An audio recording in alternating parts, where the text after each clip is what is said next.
welcome back, everybody. How is everybody in the chat? Are you having a good Sunday? Apologies. Apologies for the late posting of tonight's show, the timing. Yes, a little late off the mark today. We have been busy. We've been pretty busy, but there's nothing quite so inconsiderate as making people wait. So yeah, we'll be pushing forward today with Sergeant Corbitt's cross-examination, conducted by Christopher Decoste, I believe.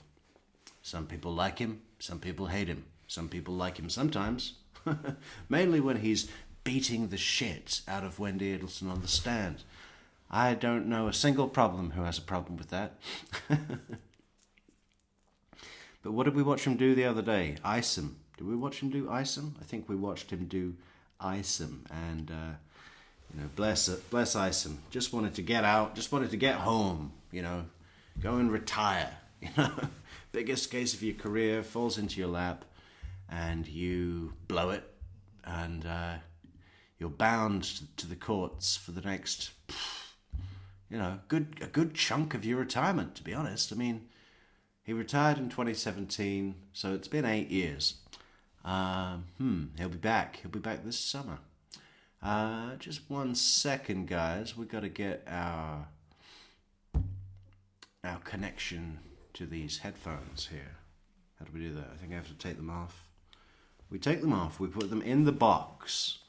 Then we close the lid of the box, and then open the lid of the box, and then press the button. And that puts it into pairing mode. I mean, does it have to be that complicated? Okay, I think we got it. Welcome, acapella. Nice wrench, acapella. Yeah. Looking good with that tool. I think when I'm over in the States, we have to speak to Ace Hardware down in Orlando and see if we can't get some actual physical wrenches embossed with the Metrix logo. Wouldn't that be great? Everyone gets their own wrench. Yeah, so what are we doing? We're playing this video. We're almost at the end. Okay, so yeah, I think we're going to do it. We're going to do it. It's going to be fine. Welcome, everybody in chat. Rock this puppy. All right, please be seated. Jury's out of the courtroom. The door is closed. And so, Ms. Dugan, how much more do you anticipate for your direct? I'm actually done, but I wanted to try to proffer a little information to see if we can just go back and establish that Catherine Magbanua tried to call Louis Rivera's old number, and there's just 2 slides, and I'm done. Otherwise, I would need to try to do that maybe at a later time in the call. All right, so you're going to proffer testimony through who? I'd like to ask Officer Sergeant Corbett how he knows that's an old number of Louis Rivera's. I also... All right, I know she's quiet. Her iCloud, the contacts are from her iCloud, which Sergeant Corbett has seen and had access to in the course of... By the way, guys, picked up a bunch of stuff from TPD, Tallahassee Police Department, today. Don't get too excited. No video at this moment in time. No new video, but a bunch of photos and documents. We're still going through them all, but we've already found some interesting and illuminating facts in evidence about the case, and just trying to work out how best to get that across to all of you. So keep an eye out for that on our social networks, coming soon. I'm just going to skip ahead a little bit here. Okay. Well, I don't think I needed to. Let's go back. Fuck it. Her iCloud for Louis Rivera. And we also have. All right, why don't you ask some questions to this witness in order to establish that, and then I'll hear argument after that. Sergeant Corbett, how have you been able to establish that Catherine Magbanua thought she was calling a number for Luis Rivera? I have reviewed her Apple iCloud return, and that return did include a number of contacts where she has associated names or nicknames with telephone numbers in her handset. And the number that we saw that she called during the June and July trips, what is that number listed as in her contact list? That number is listed in her contacts as Tato. And is that your understanding that's Luis Rivera's nickname? That's correct. Okay. Have you ever seen any other sources that indicate that the 305-934-6615 number was at one point a number for Luis Rivera? It didn't work anymore. Now he had the 570 number, but Catherine Magbanua didn't know that. I have seen very briefly another Apple return that lists that phone number for Mr. Rivera. Your Honor, this is where we need Richardson. Those are all the questions. All right. Okay, so do you want to ask questions in regards to the... Hey Derek, thanks for your message the other day, man. I will respond to it. I've been knee deep in the weeds, so yeah, I haven't really got back to much of the weekend. But thank you for sending it, and I'll get back to you soon. Number first, but you want a Richardson hearing in regards to what information that has not been provided to you? If I ask the questions, I think it will be clear to Your Honor what I will do. All right, why don't you go ahead? Sergeant, how you doing? Good. It's always a pleasure seeing you. Yeah, Chris. So, what does, excuse me, Liz? What does taco mean? I do not know specifically. Taco? Did he just say taco? What does taco mean? Sergeant Corbett, in your years of experience, what does taco mean? Who is Taco? I swear that's what he said. Let's see if we can play it again. What are we at? 2818.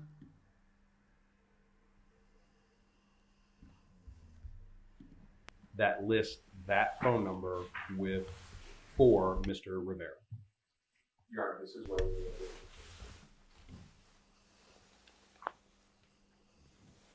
Those are all the questions. All right. Okay, so do you want to ask questions in regards to the number first? But you want a Richardson hearing in regards to what information that has not been provided to you? If I ask the questions, I think it will be clear to Your Honor what I will do. All right, why don't you go ahead? Sergeant, how you doing? Good. It's always a pleasure seeing you. So, what does, excuse me, Liz? What does taco mean? I do not know specifically what Tato means. It is certainly a name Tato. as far as the gang affiliation, but it is a superlative. I'm pretty sure it comes from potato. I mean, he's kind of dumpy looking, right? Little round, short guy. I mean, potato. It's Tato as in potato, right? I mean, 100%. That's the genesis. That's the genesis. That added to a number of other names. You got a nickname in this case as well, too, Tuto, right? Correct. You're not Latin, are you? I am not. So you don't know the commonality of the nickname Tato. I do not. You don't know whether Miss Magbanua knows one Tato, right?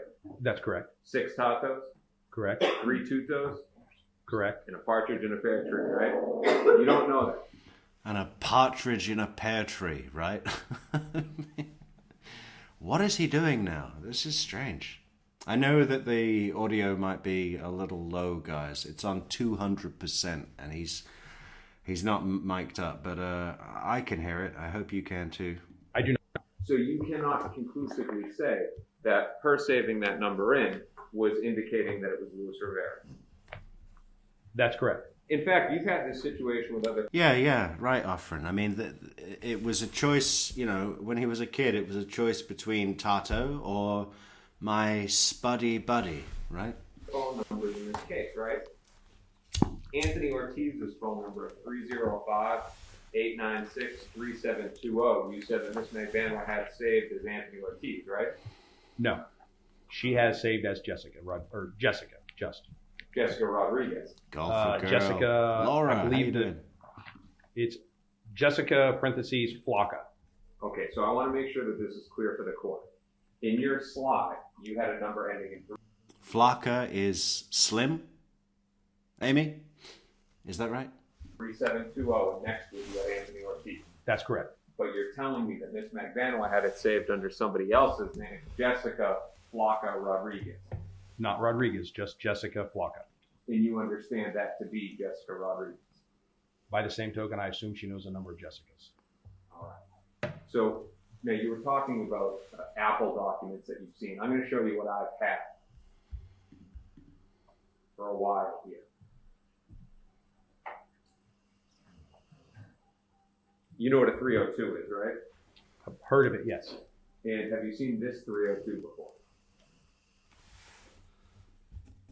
I do not believe I have.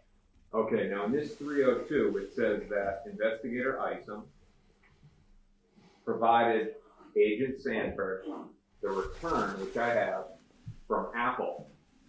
And it has a bunch of information in here with respect to what Apple responded with. You see that, right? I do. And that number right there, the 935-6615, that's different than the phone number that you're talking about, right? It is different. It's off by one digit. By the way, guys, if we have any opticians or optometrists, what are they called? The guys the doctors who check your eyes. Is that an optician or an optometrist? If we have any glasses experts in the chat tonight, we would love to find out where Judge Wheeler got his glasses and how much they cost, right? I'm guessing they're not cheap. Maybe 300 big ones. Is a 4 in your record. That's correct. And the records that we're talking about, have you seen these now? It's an Excel spreadsheet, so it doesn't print too well. But Apple Confidential, that it's a response to the subpoena, that we have a business record certification for. Have you seen this document before? For all of about 30 seconds. I have not been able to go through it or review it. Do you want to take a look at it? But And then I'll have some. You're on, right? First. Yes. Start to run up on you, sorry. yes. Take a look at it, and then I'll ask you some questions.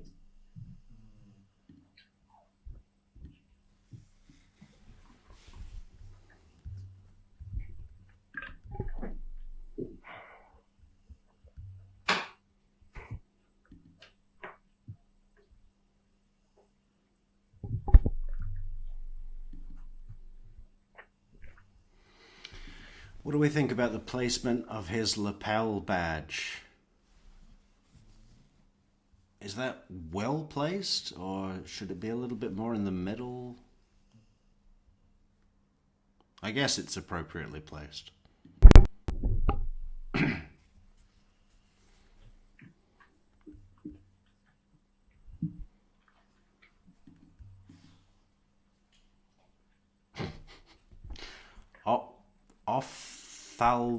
Ophthalmologist.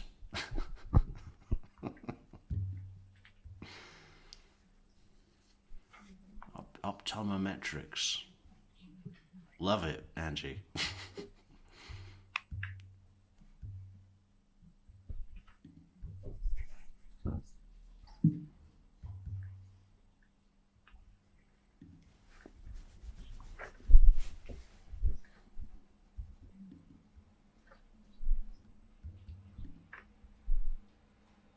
Sergeant, if it's okay with the court, I can ask you some questions. Yeah, Pat Sanford. They love it. California Amy. Law enforcement and their little state issued lapel pins. I mean, they love it. We have the document in front of you. Please. Go ahead. That's okay with the court? Mm-hmm. Sergeant, those are the records that TPD, the records that TPD received back from Apple. You trust me with that, right? I have to. I don't know it differently. They gave it to me. If it's any different, I'm sure that they'll bring it forward.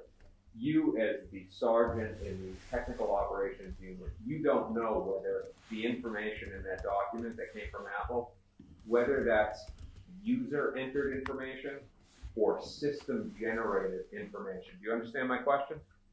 I do, and that's one of the things I was looking at, and I have an opinion about that.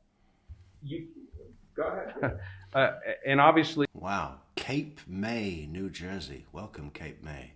Could you be any further south? looking at the information that's put in, there's an Apple login, there's an email, there is a phone number, there's an address.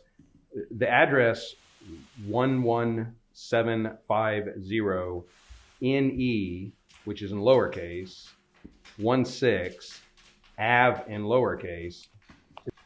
Right in shotgun, how you doing?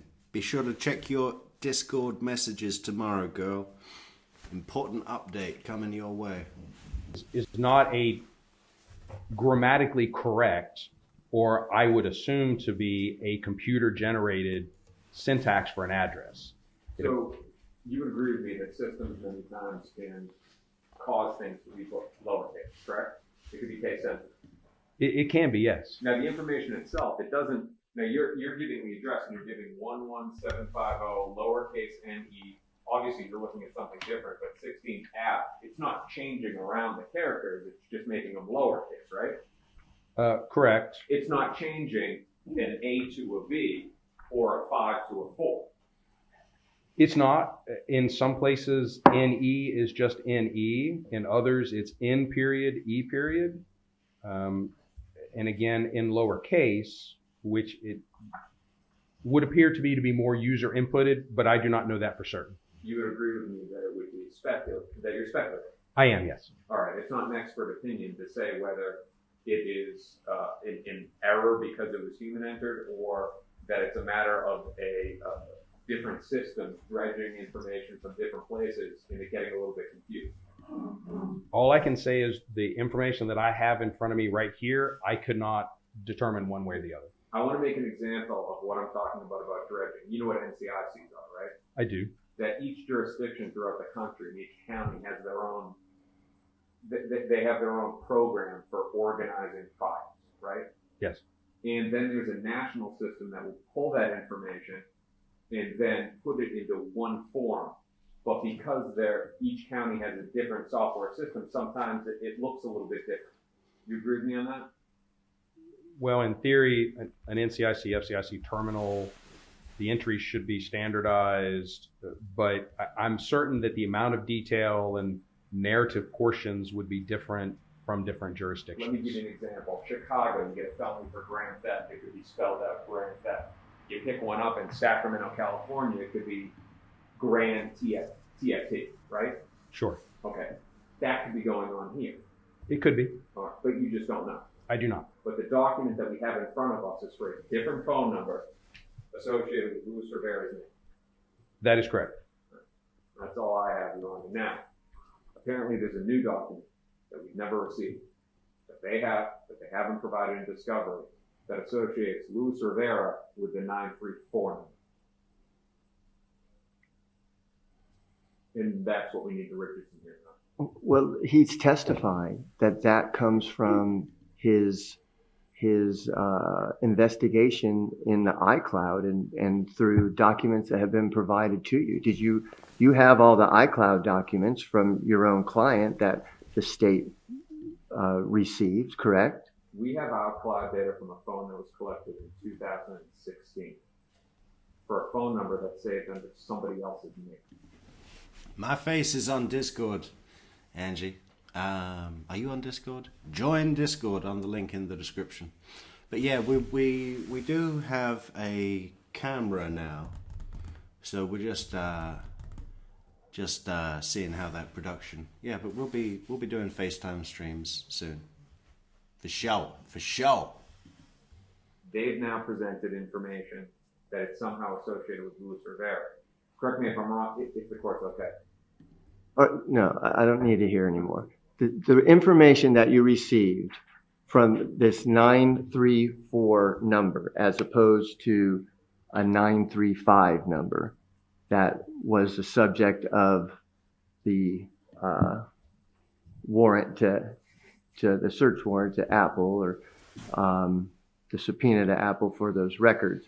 The 934 is attached to Rivera because of the association to that number through information in the iCloud and also the Cellbrite information from Miss Magbanua. Is that what you're telling the court? The 934 number, the reason it's in the slideshow at all is because that is the number that Catherine Magbanua has as Taco in her iCloud contact list, which Sergeant Corbett reviewed, and that's how I guess we can skip to the next day. I mean,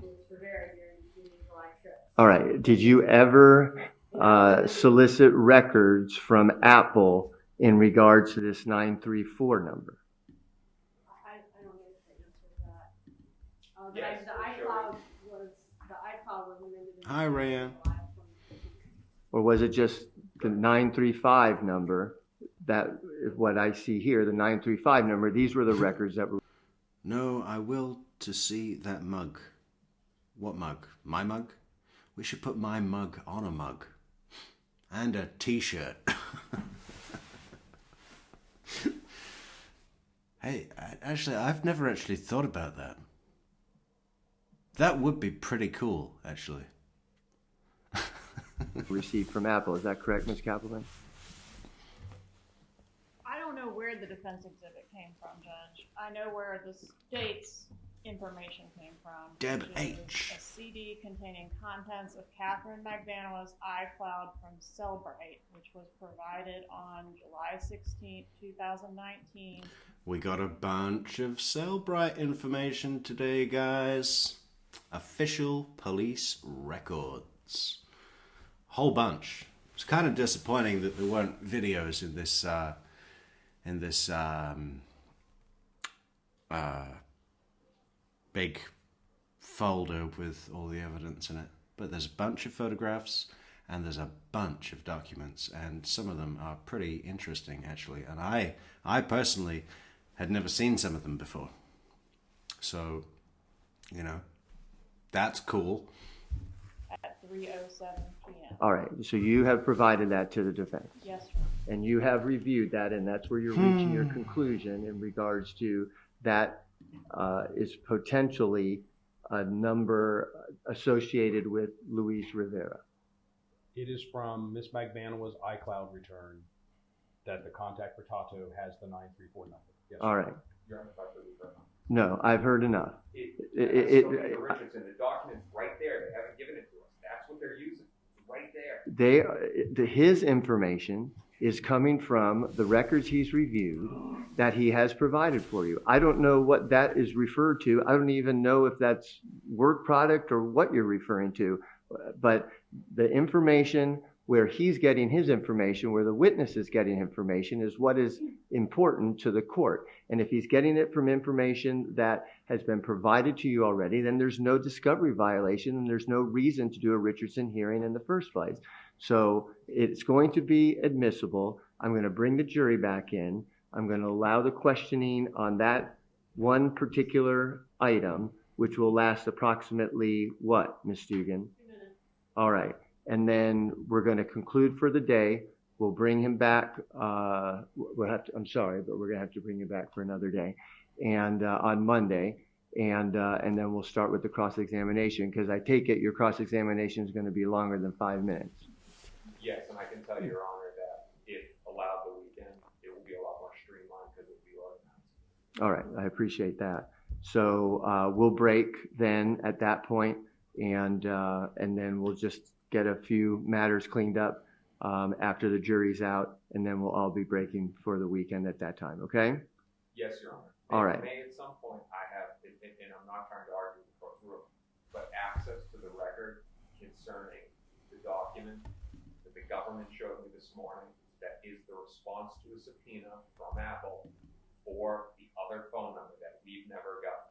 All right. If there is that record, okay, and it's, I don't know if it was showed to you or provided for you, that's not before the court. I don't even know if you're telling me of its existence, but I don't know if it's relevant or if they're providing it to you now. Now, if we run into a situation where it exists and it hasn't been provided to you, and I know that for sure, and now you've got it, then I'll have a Richardson hearing based on that.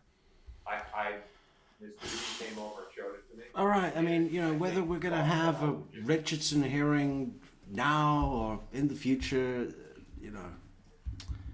But I do kind of like watching Christopher Decoste get these spurious. Let's skip this puppy, and we're skipping. Going to the next day.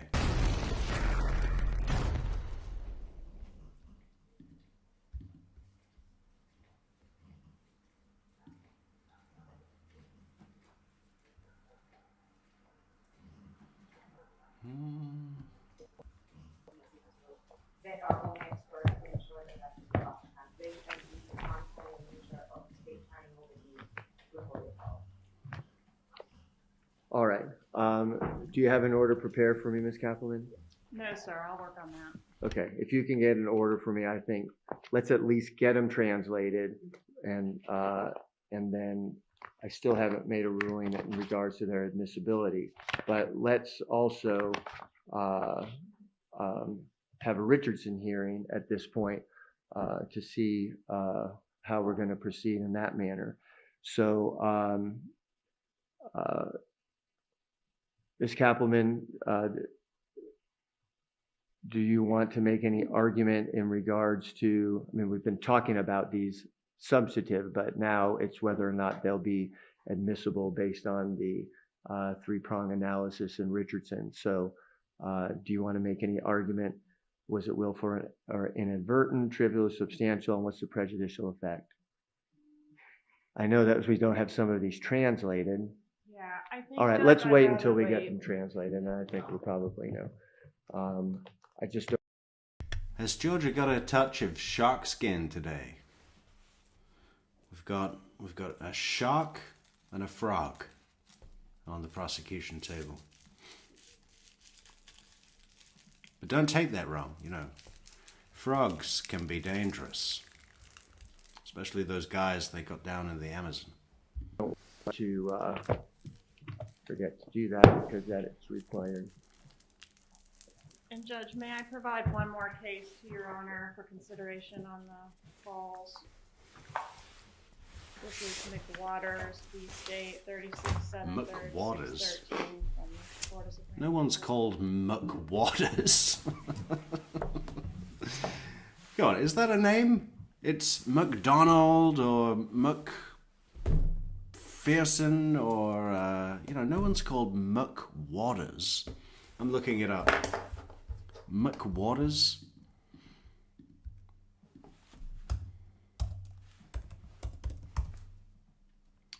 Wow, that is an actual name. McWaters and Associates. McWaters is a surname of Scottish and Northern Irish origin and anglicised form of the Gaelic Muc-Uatir. I don't know if I pronounced that correctly, meaning son of Walter, with an added English S. McWaters. Mr. McWaters. And this is in regards to what? When it sort of lays out the factors of consideration for when we have work product. So I thought it might be helpful to the court.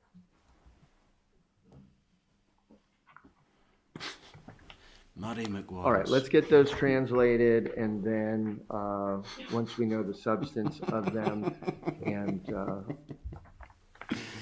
then we'll have our Richardson hearing, and then I'll make a ruling on the work product. All right. Muddy McWaters.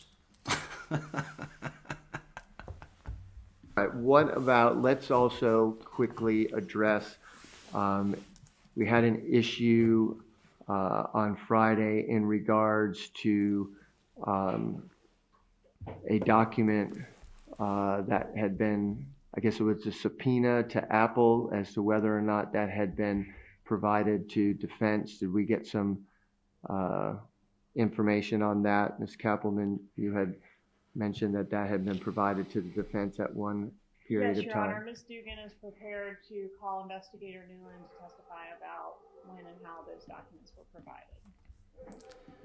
I was at Skyline Chili eating a bowl of chili.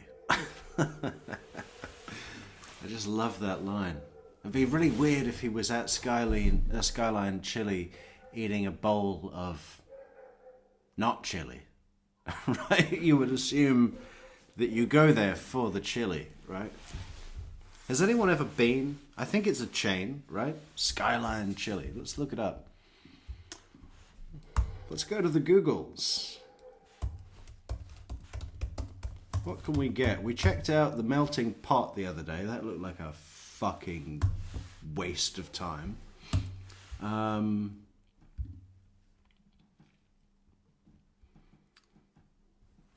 It's Skyline time.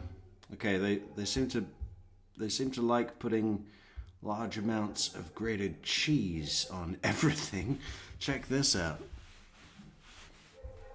How do we share this now?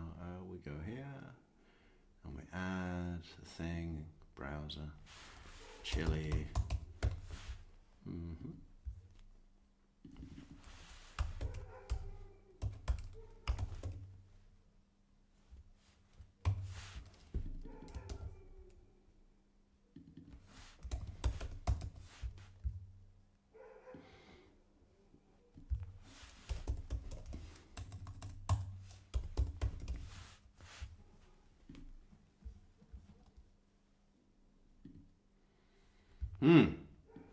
So, there's the, I suppose that's a hot dog, or a chili dog, right? So it comes in a bowl, it comes on a dog, spice it up with a jalapeno whey.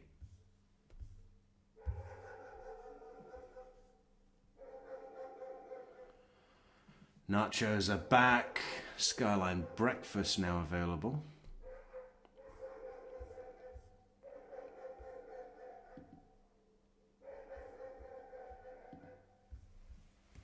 So what have we got here? Shop, grocery, recipe, ideas, gear.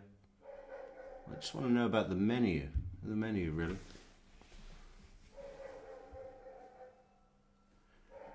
It's, to be honest, it's not really the place I would see Charlie Adelson stopping off for lunch. He might be able to floss with some of this cheese. The Coney Bowl, loaded chili bowl. What would you go for, guys? The loaded chili or the Coney? Cheddar potato. You see, I just can't eat cheddar cheese at all. I've tried to do a mind over matter thing. You know, I've told myself, listen, this is just a taste and a texture that you're not used to, and you can do it. You can learn how to enjoy this. And, you know, every time I fail completely. Fucking disgusting. Sorry.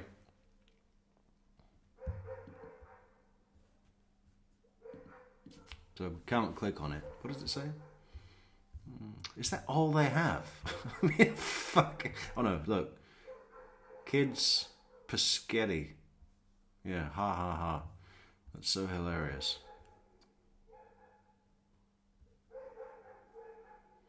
Desserts, funnel fries. And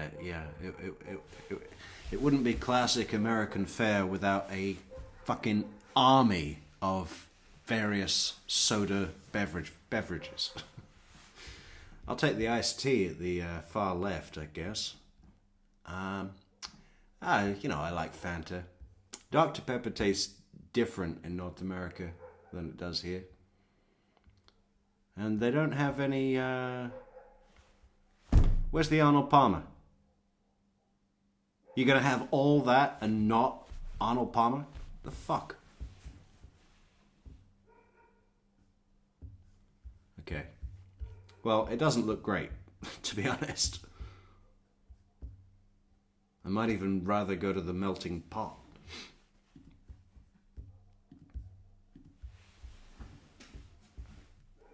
Okay. But When, yes, when our and how it position- was provided. Our position is that they were provided in the original discovery. Okay. Do you have any record of that? Yes.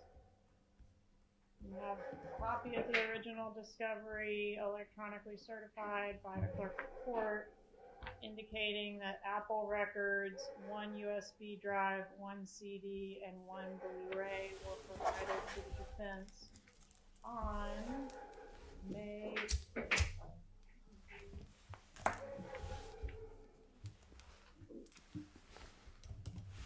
on November 7th. The cell phone communications. Sergeant Corbett testified all afternoon. They're talking about the volley of calls. Now the government is trying to conclusively argue that Ms. Magbanua absolutely did communicate with Luis Rivera. So that's how we're prejudiced, because we came into this trial knowing that's not his phone number. The records show, the records that we have in discovery show that that's not his phone number, so we don't have to go further on that argument. Now, But you know that that was the state's assertion all along. no, so when I cross-examined Agent Sanford years back, and I entered in this Apple spreadsheet, they did not come back. That barking is not soap, it's a street dog. I mean, is it real loud? Shall I close the window? Hey, buddy! Hey, buddy! Sit down! Sit down! Back and bought that with user detail showing that it belonged to Luis Rivera. Even when we were arguing the demonstrative, they didn't come in and say, we have this document that proves that it's his. That proves to me that they just got this document, or they just found it and go, we better give it over to him. And that's why Miss Dugan came up to me and goes, hey, I'm going to use this document. All right. Ms. Dugan, what is this document? Where is it from? And who created it? What the defense was showing, where they showed the 302 and their Apple subpoena that says 935, those are records from the FBI in this case. The records that we disclosed, that says the Apple records and 3 different ways that we gave it to them. Those are the records of the iClouds in this case, is my understanding. One being Catherine Magbanua, which has the 9. Ms. Dugan, Right. who? Just tell me who created this document and where is it from? It's Apple account details. And did they send it to you directly? Did Apple send it to you directly? I believe so. And was it in response to a subpoena? They sent it to TPD. TPD, in response to a court order, they sent it to TPD. All right. And so you've had this document in your possession for how long? Little shaky response there from the state, right? I believe so. Apple sent it to TPD, and it was a court order from TPD. Since 2016. Okay. And you're saying that as an officer of the state, that this document was provided to defense counsel in discovery. And I asked Jason Newland to walk. Is that a yes, Ms. That's a Dugan? yes. And All I right. asked him to walk me through how to get there from the thing that. All right. That's all that I need to hear. Okay. I actually really appreciate it when the judge or any judge gets a little impatient with the state, you know.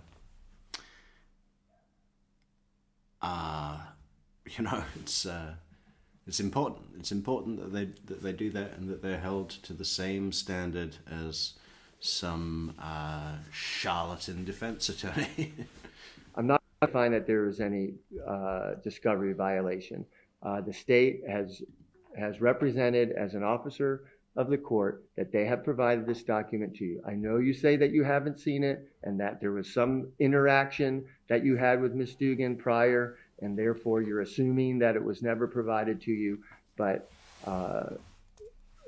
with the representations that are made here in court, I'm going to find that it was not a discovery violation. Now, if for some reason it was, I'm going to find that it's not willful. I'm going to find that it, in the scope of things, that it's not substantial and that it doesn't have a prejudicial effect on your preparation, because you've known for years that the state has been asserting that this number is attributable to Mr. Rivera. And so I don't think it changes any of your preparation just because now you have this one document and provided to you. I think you've known that information for quite some time, and therefore, even if it is, I'm going to discovery violation, I'm going to find that there's no prejudicial effect and it can be used. And I have concluded on that issue.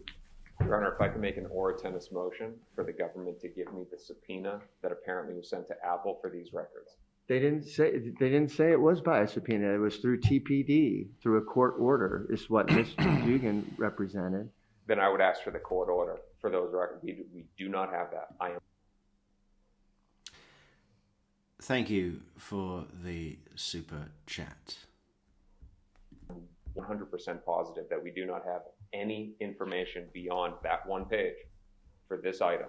If there's call detail records, if there was or was not a subpoena. You know what? You can ask the witness that. You can ask the witness that. This witness is from TPD and has access to all the documents. I mean, that's a matter for cross-examination. You can ask this witness how they got these documents and what the significance of them. That's a matter for cross-examination. Your Honor, respectfully, it's a matter for deposition. And had we been on notice of it, we would have asked that. It's not something that I can ask him on the stand about that. If there is a court order, the government should have it, and I'm requesting through the court that the government give me that court order. If it has not already been provided to you, they're required to provide you with all of that discovery if it's not already been provided. It has not. It has not been provided. Well, I have the original CDs here. Okay, I'm going to go through it, and I'm positive that it's not in there. It will be provided to you if it has not previously been provided to you. Okay? By lunchtime. Yes, sir.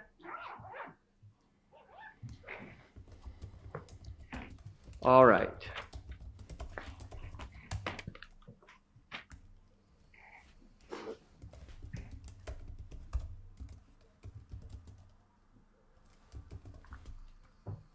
Anything else from the state before we continue with the testimony of Sergeant Corbett? No, Your Honor. Anything from the defense? No, Your Honor. Thank you. All right, let's bring the jury in, please. Is Sergeant Corbett available outside the courtroom? All right, let's go ahead and bring him in and put him on the stand, please. Madam Clerk, we will swear him in again, okay? Thank you.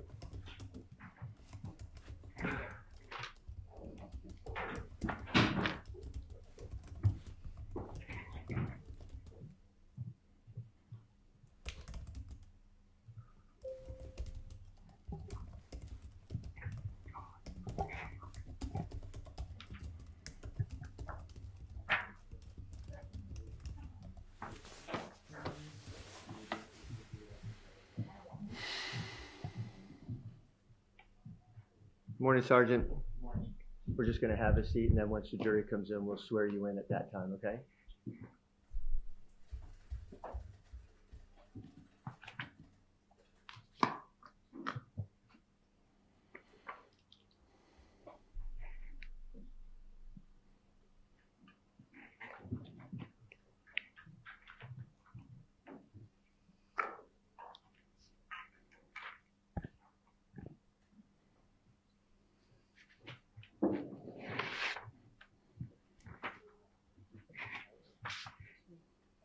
And they're sisters, right?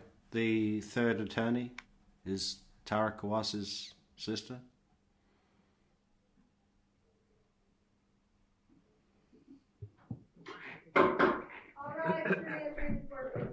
You know, I wish I liked Tara Kawas more. Good morning, everyone. Well, thank you so much. Good to see you. Thank you so much, Amanda, for the miss all your superstars sucked in to a case right now. So, let's That doesn't stay up for very long, does it? Let's see what Amanda had to say. Thank you for the super coffees, Amanda.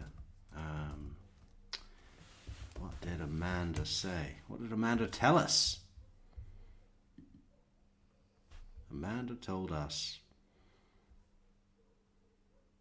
That's all you superstars sucked into a case right now. I'll be back sooner than later. Yeah. They grab you sometimes, don't they, Amanda?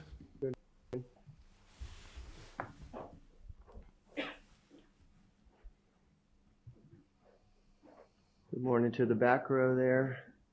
Good to see everybody. All right, please be seated. And I apologize for the delay this morning. We had a few things that we had to take care of here in the courtroom. We're ready to proceed with the testimony of Sergeant Corbett with the cross-examination. And since it's a new day, we're going to go ahead and swear him in again. Okay, Madam Clerk? Do you solemnly swear or affirm that the testimony you shall give Fucking, he loves being sworn in, doesn't he? shall be the truth, the whole truth, and nothing but the truth? I do. Please be seated. Thanks, sir. Mr. Decoste? Thank you, Your Honor. Good morning, Sergeant. How are you? Good morning. I'm well. Start off on Monday morning with some He's technical always things. well. As long as he can analyze some cell towers and, you know, scan someone's route by their tower dump data, he is a happy chap. If you could explain to the jury what geolocation is. Well, geolocation can mean a lot of different things, but in essence, we're talking about locating something, an object, an address, a place, on a map or a coordinate system. Do we have geolocation in this case? Well, if you mean geolocation in terms of, I guess I should say, there's a lot of different ways that we can locate a handset, if we're talking specifically about phones. And that is, historically, we have...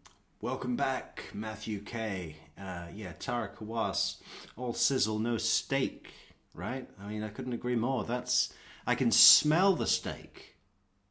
I might want to order a steak, but when it got here, you know, it would be just this disappointing, you know, I ordered mid-rare, this is medium well, fuck you, I want my money back. You know, that's how I feel about Tara Kawas. Tara Kawas is a badly cooked steak. cell site usage, and so we estimate the coverage area of a cell site, and we include or exclude locations. Sometimes from the carriers, we're able to get more precise information. If we get it right away, that may give us better locations or geolocation that may actually produce an estimated location of the handset. Thank you, Amy, for the coffees. Thanks for all Sunday night stream. Thank you, Amy. As opposed to the cell site. In this case, from the carriers, we only have the cell site. Additionally, sometimes from forensic examinations of handsets, we may see locations that the phone itself stored. Maybe when you're navigating, looking something up, or you just have locations enabled, then we may get more precise geolocations from a handset. And I'm not aware of having that in this case either. Let's unpack that a little bit more. If I, let's say, I Uber Eats Whataburger from over on Thompson.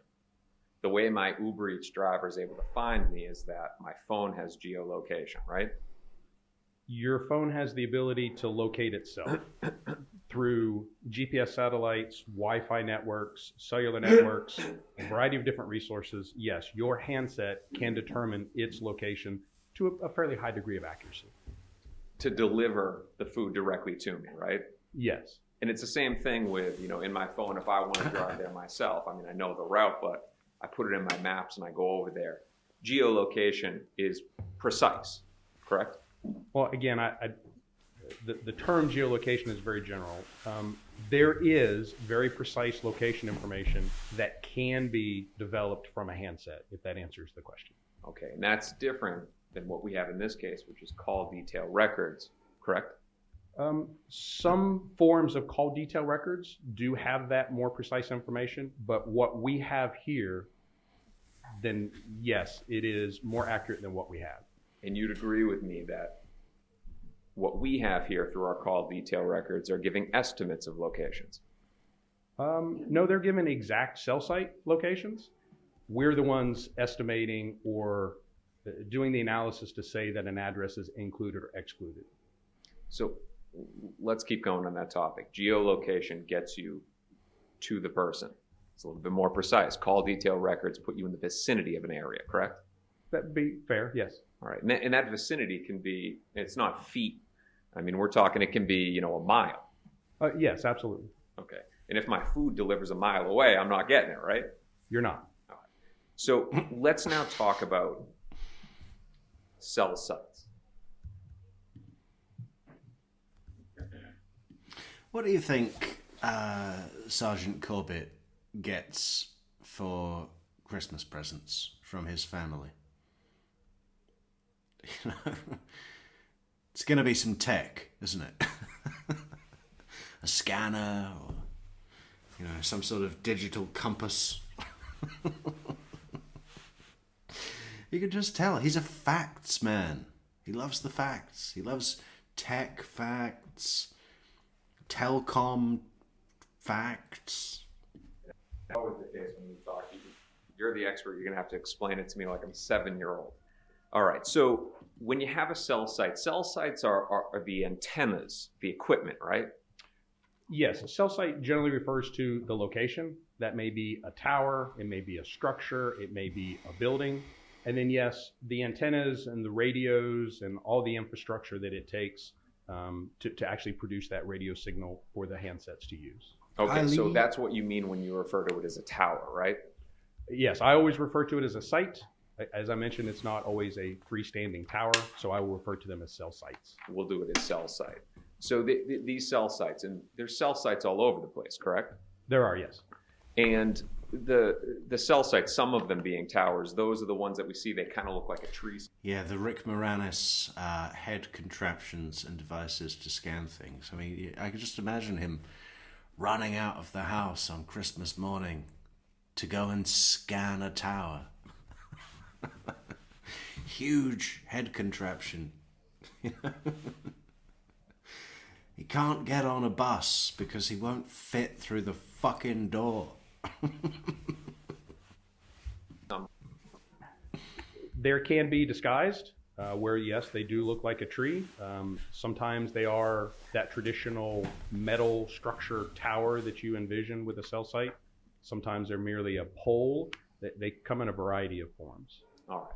Now, all of these cell sites, they come together to form the network, right? The cell sites, along with a lot of other equipment, would form the network, yes. Form the cell network, right? Yes. All right. So we're taking a look now at your slide 26. Do you have yours up in front of you as well, too? I can see this one here. All right. Feel free to, if you need to look at any of that. This is one cell site within a network, correct? I love that acapella. He gets a cell tower named after him for Christmas, like some people get stars named after them. A little certificate, to say that the cell site has been named Corbitt site. And that any cellular devices that connect with that site register on the call logs as connecting with Corbitt site. He would love that. He would absolutely love that. That's better than a star. This is actually, we use this Friday to show an example of how we selected cell sites for the tower dump analysis. So what we have here is actually the Premier Health and Fitness is in the center, and that radius that's drawn around is just kind of an arbitrary visualization of a circle that we would go out so far and see how many cell sites are close to that. In this case, there's actually 1, 2, 3, 4, 5, I believe 6 cell sites represented. Those would be the small tower icons. It's these right here for the jury. So cell site, cell site, cell site, cell site, cell site. Right. That's correct. And all of those would have a corresponding range around it, correct? They would, yes. And there's a matter of redundancy to these cell sites, that they overlap each other, correct? They do. So we can maintain our phone calls. Correct. All right. Now, you used the word arbitrary a second ago. And I just want to make sure that it's clear. The range is not defined to a circle. It's not like when you reach the edge of that, it's just like a cliff and it drops off, correct? That's correct. And again, just to be clear, the circle here has nothing to do with the range of the cell sites shown. This is a circle drawn around Premier Health and Fitness. And I'm just trying to take that circle out far enough until I encompass all of the cell sites that are close enough to service that location. And then those are the cell sites that we would request the data from in the tower dome. Now that range, it also wouldn't be unified as a circle. There's different things that will impact how far the range of a tower goes, correct? That's correct. For instance, the power of the cell site. Yes. Some cell sites are more powerful than the other. Yes. Now you discussed it, this is where it's going to get technical. There's different sectors on a tower, right? That's correct. Traditionally it's 3 or 5. Most common is 3, yes. Now, we're talking about the factors that impact the range. You would agree with me that the angle of each one of those sectors, whether it's pointed straight down or if it's straight out, would affect the range of the tower. Yes. For instance, if you're in a heavily populated city, that antenna could be pointed more downwards. It could, yes. Whereas if you were in the middle of nowhere in Nebraska, it could be pointed more up to go out further. The down tilt of the antenna is one of many factors that the carriers use to shape the coverage area of a cell site, which again is based on service, population density, coverage, proximity to other cell sites, a number of other factors. And you would agree with me as well, too, that each sector could have a different, it's azimuth? Each sector would, yes, have a different azimuth. So a different angle. So you could have one sector.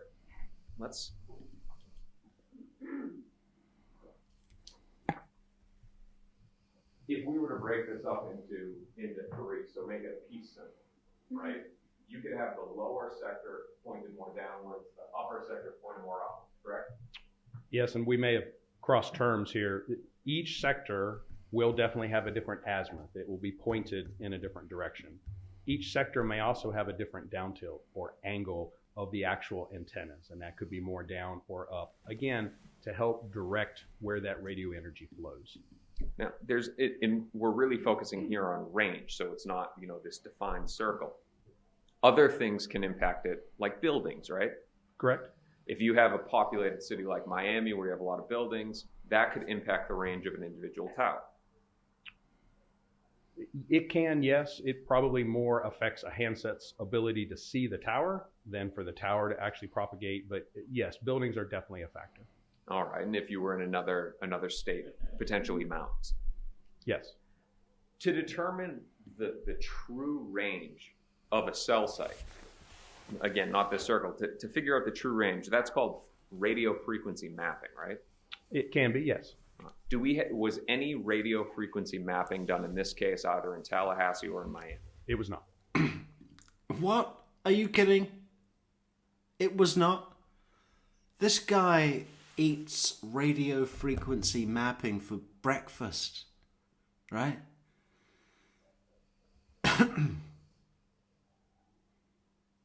How could he avoid that? I mean, any opportunity this guy gets to do radio frequency mapping, whatever that is, he is front and center with a fistful of singles. Okay? So there's no way for us to know the true range of any of the towers that are involved in this case. Well, I would say it depends on what we mean by true range.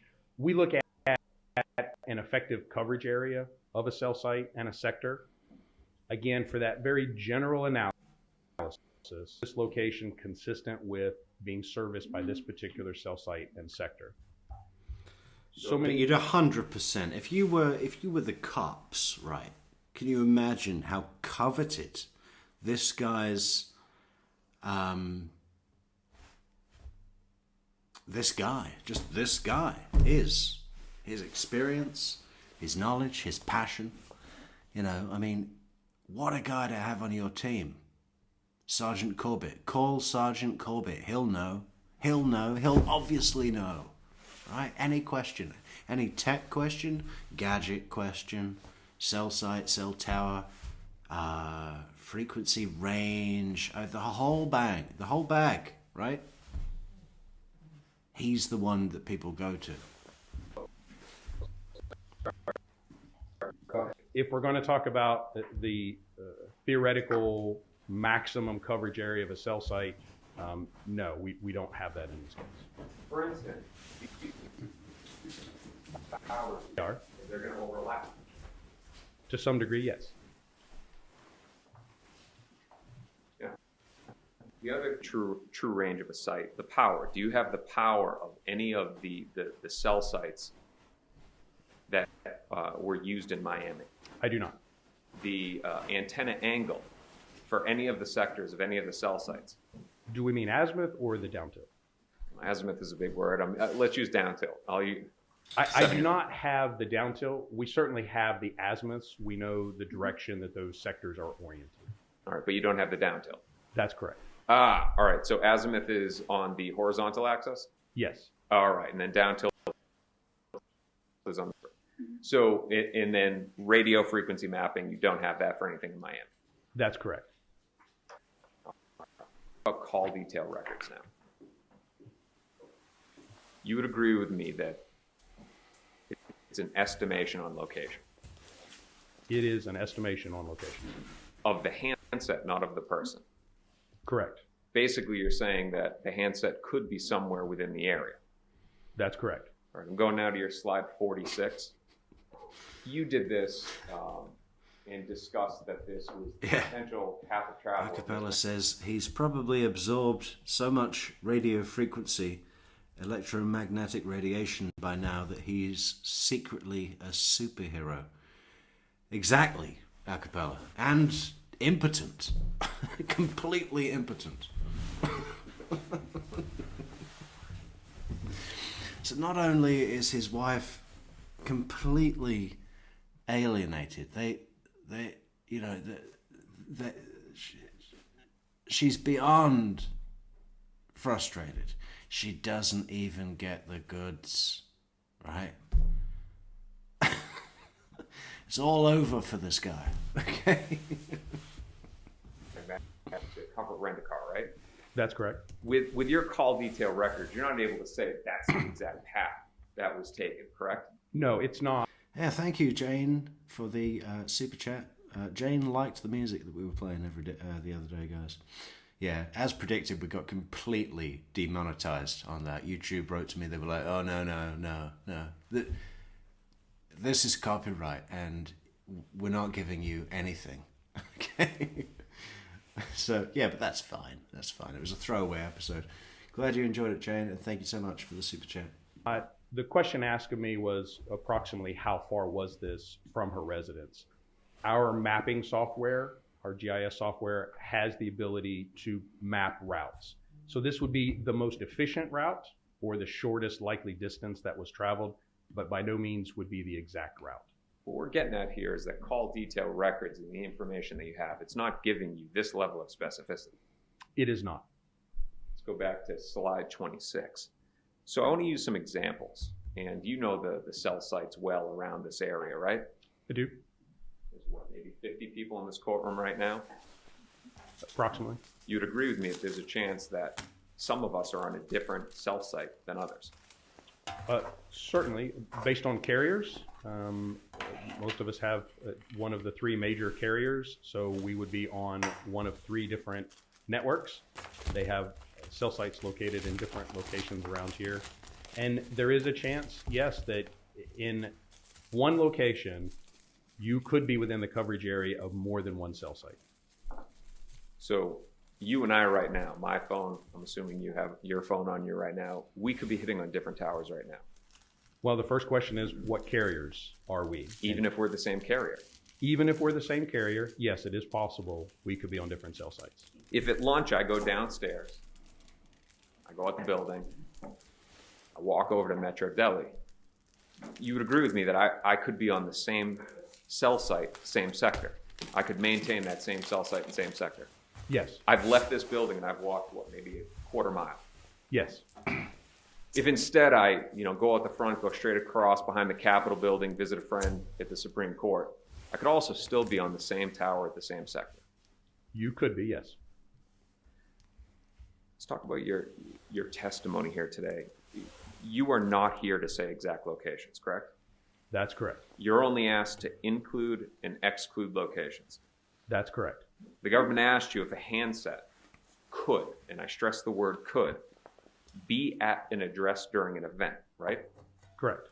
And you're also not making a determination on how close the phone is to the cell site. I am not. Because again, it can be miles away. Yes, the effective coverage area of a cell site can certainly vary, and all the factors that we talked about.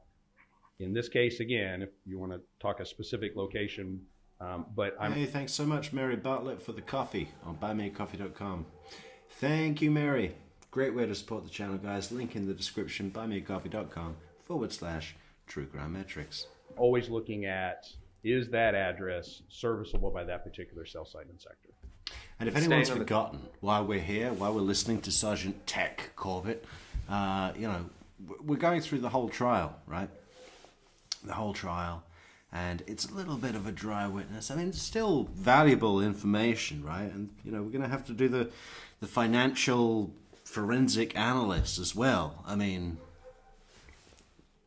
obviously, there's a lot more for us to comment on when we're looking at a bona fide liar criminal, rather than just listening to cell phone tower tech analysis be read back to the jury. But, you know, the jury had to listen to it all, and now we're listening to it all. Got to get through it. Got to get through it. Topic of your testimony, it's not making the determination of how close to the tower, but also just that a phone could be serviced by a cell site for a certain activity, right? Yes. In a nutshell, it could be there, right? And thank you, Kyle Ellison, for a coffee. Thanks, TCM, holding it down. Thank you, Kyle, for holding our cup down. Our mugs, our fantastic coffee mugs. Thank you, Kyle. And thank you, Laura, for the super Yes, chat. I mean, the handset Super could sticker. be at that particular address. Yes, And you would agree that it also could not. that's correct. The data that you have available to you in this case, and your level of expertise, cannot give you that level of precision of saying anything more than could. That's yeah, correct. Sid Mountaineer says, why does the defense even bother with this? What they argue doesn't prove anything different. Hey, thank you, Lisa Andersey, for the 3 coffees. Thanks for the fun and entertainment. You're welcome, Lisa, and thank you so much for supporting the channel. Yeah, Sid Mountaineer says, why does the defense even bother with this? What they argue doesn't prove anything different. Yeah, well, I mean, it's just about casting aspersions, isn't it? Like, the state brings this witness and presents them as an authority. I mean, Georgia summed it up really well in the opening for, or maybe not the opening, it was the closing for Charlie Adelson trial, where she said, generally speaking, the defense's job is to poke holes in the state's case, to create that reasonable doubt. And she took it a step further in that trial, where she was like, but sometimes if the evidence that the state is putting is so compelling, is so overwhelmingly indicative of the defendant's guilt, that there really is no way to poke holes in the evidence. So they have to admit it, which is obviously what Charlie did, you know. It was my money, I paid, but it was under different circumstances. Yeah, I mean, I see why Chris has to go through this witness. But at the beginning of this trial, he said to the judge that although there is the rule of sequestration, is that the word? You know, sequestered. The witnesses aren't allowed to watch each other. You know, they have to wait outside. Chris Decoste asked for a special permission for his comparable witness to be able to listen to the testimony of Sergeant Corbett. So I don't actually remember seeing that one before, who was the telecom cell tower guy for the defense. I guess we'll get there, but that person will be in the room right now listening to Sergeant Corbett. Right. I hope I've been clear. And it's a big part of the state's case is the cell tower information. I mean, that was huge thing in locating the suspects originally. I mean, think back. What they did was, when they were looking for who killed Markel, they looked at where he went that morning. They found the CCTV of Premier Fitness, looked at the parking lot videos and saw a car obviously following him, which was a Prius, which was later reported by Jim Geiger as leaving the scene of the shooting. Then went to the bus cameras, found a bunch of footage of the Prius, and they got that. I mean, the most important thing, you had the aftermarket wing mirror, you had the missing towing eye cap, but the most important thing was the toll Florida SunPass transponder that was affixed to the center of the windshield, where tolls and transponders are not common in Tallahassee, northern Florida Panhandle, much more of a southern Florida thing. So indicative, they never got a read on the license plate, so they couldn't do it like that. But they had this concept that the car was from South Florida. Then looked at all of every single one. They looked at the tower, or maybe it was more than one tower that could possibly be serving cell phones that are in the proximity of Premier Fitness, and found Miami numbers, right? I mean, that route of following the Prius, the two routes the cops followed. One was the bad blood in the family, the other one was this Prius. And the cell tower information was so... And then on a deeper level, Catherine Magbanua's cell phone is taking, consistent with taking Sigfredo to the rental car company, and it's just a huge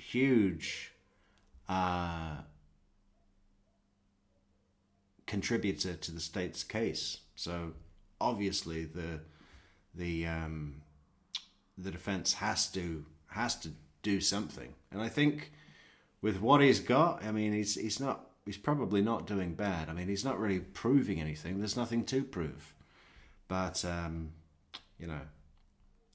Christopher Decoste, for me, he just has this manner, this courtroom manner, that makes it easy for the jury to listen to and be with him on that story that he's telling, which is such a huge thing. That's what Daniel Rashbaum has zero.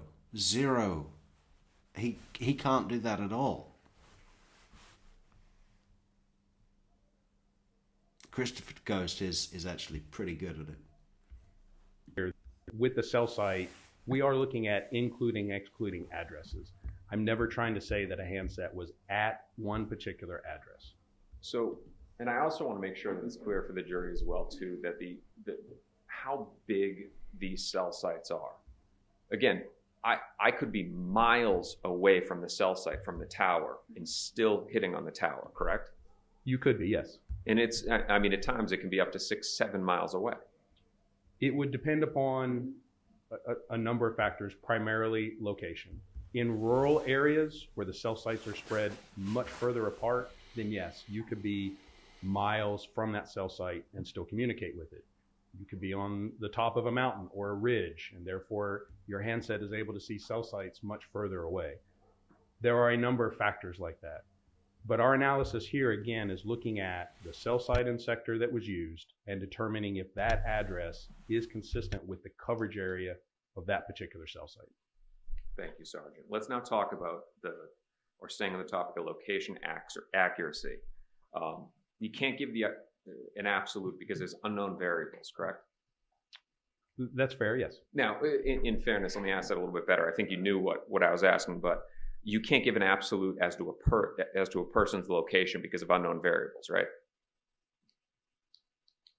Well, I'm not sure what variables we would know that would help. We would need to be exact, to show an exact location. We would need much more detailed records or information. The variables of cell site and height and power and weather and all those kind of things, it's not going to help me. I would have to have something much, much more specific from the handset to say exactly where it was. Let's back up for a second. We're talking about the location of a person. Correct. One of the reasons why you can't give absolute, the first thing is who has the phone? Again, I'm talking about the location of a handset.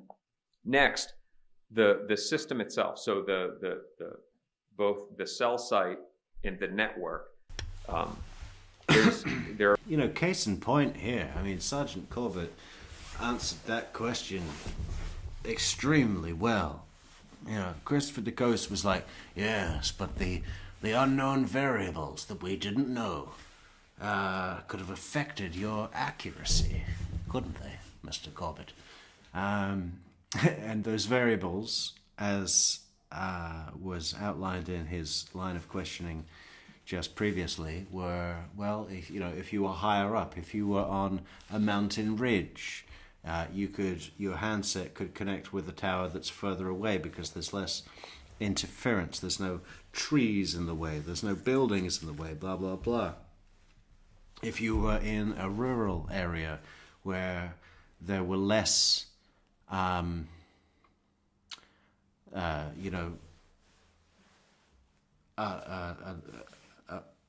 a smaller number of handsets that needed to connect to a tower. There's only so much bandwidth from a tower, right? So these variables affect the how much information that you can garner from a cell phone being connected to a tower. And Christopher Decoste, like he often does, comes up with these things that are almost like traps, and Sergeant Corbett just didn't fall into it at all. He was like, listen, I don't know what variables we might have known that would help me better establish. You know, we would actually need a completely different system of how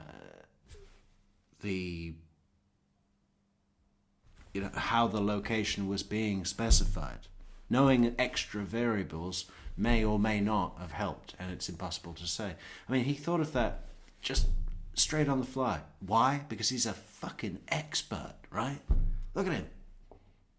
You can't beat this guy. Not on a tech question. Not on a telecom question. No chance. Not going to happen, Chris. Christopher Decoste. There are variables that can dictate what tower, what cell site somebody is communicating with, correct? Yes. For instance, the amount of traffic on Yes. a certain cell site. And I don't want to use it interchangeably, so I'm going to stay on cell site instead of tower. Cell site. The amount of traffic on a cell site is important to know, correct? It's a factor in the performance of the network. Cell breathing, it's sometimes called, that if there is a significant number of handsets, then there is a greater amount of noise for the cell site. And so it may restrict or pull back its coverage, its power a little bit to help offset that. But that's something that, again, occurs regularly throughout the use of a cell site. Okay, so let's unpack what you just said. You would agree with me that there are limits on cell sites. The amount of data that it can process at any given time, that there's a limit on it. There is a limit to the number of subscribers a cell site can handle. Okay, so let's say here that the premier cell site, the circle that we have, this is your best demonstrative use of this. Let's imagine that there's an international airport, a large international airport right there. Right? With the amount of traffic on that tower, if it reaches its limit, you would agree with me that you could get kicked to another cell site. There are a number of things that would affect which cell site your handset communicated with.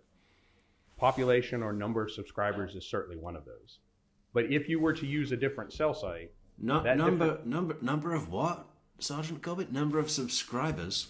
Everybody subscribe to the channel, Metrix channel. Subscribe, hit like, share, leave a comment, and support the channel on buymeacoffee.com/True Crime Metrix. cell site and sector would still have a coverage area of where you were. Otherwise, your handset couldn't use it. So in our analysis, that address would still be within the coverage area of that cell site and sector. So I want to ask that question again to make sure that we're clear in the topic.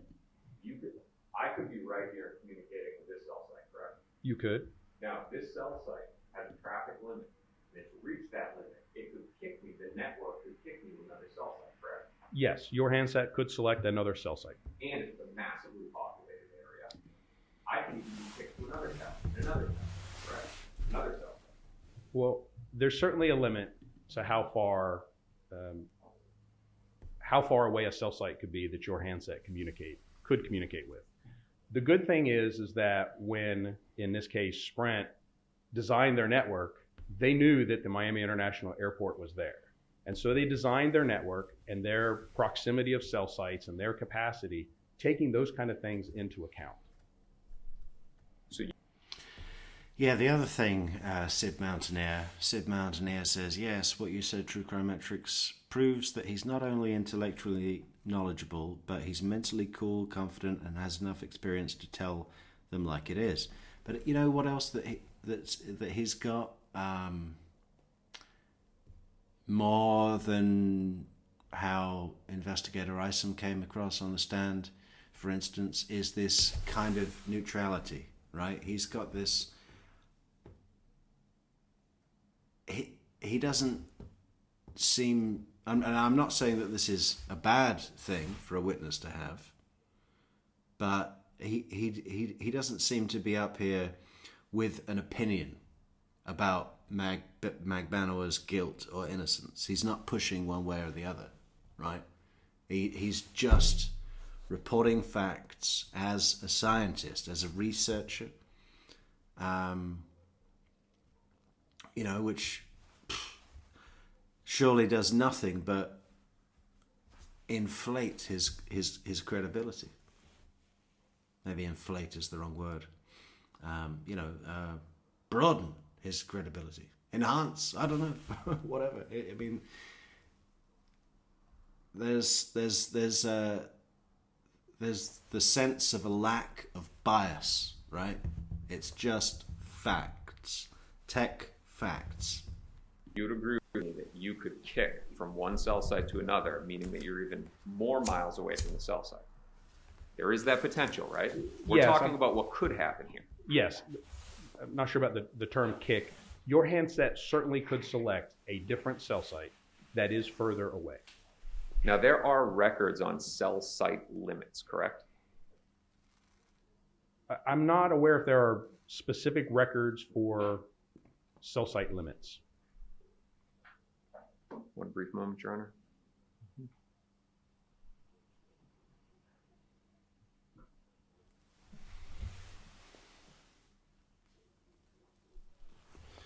Oh look, we've got an actual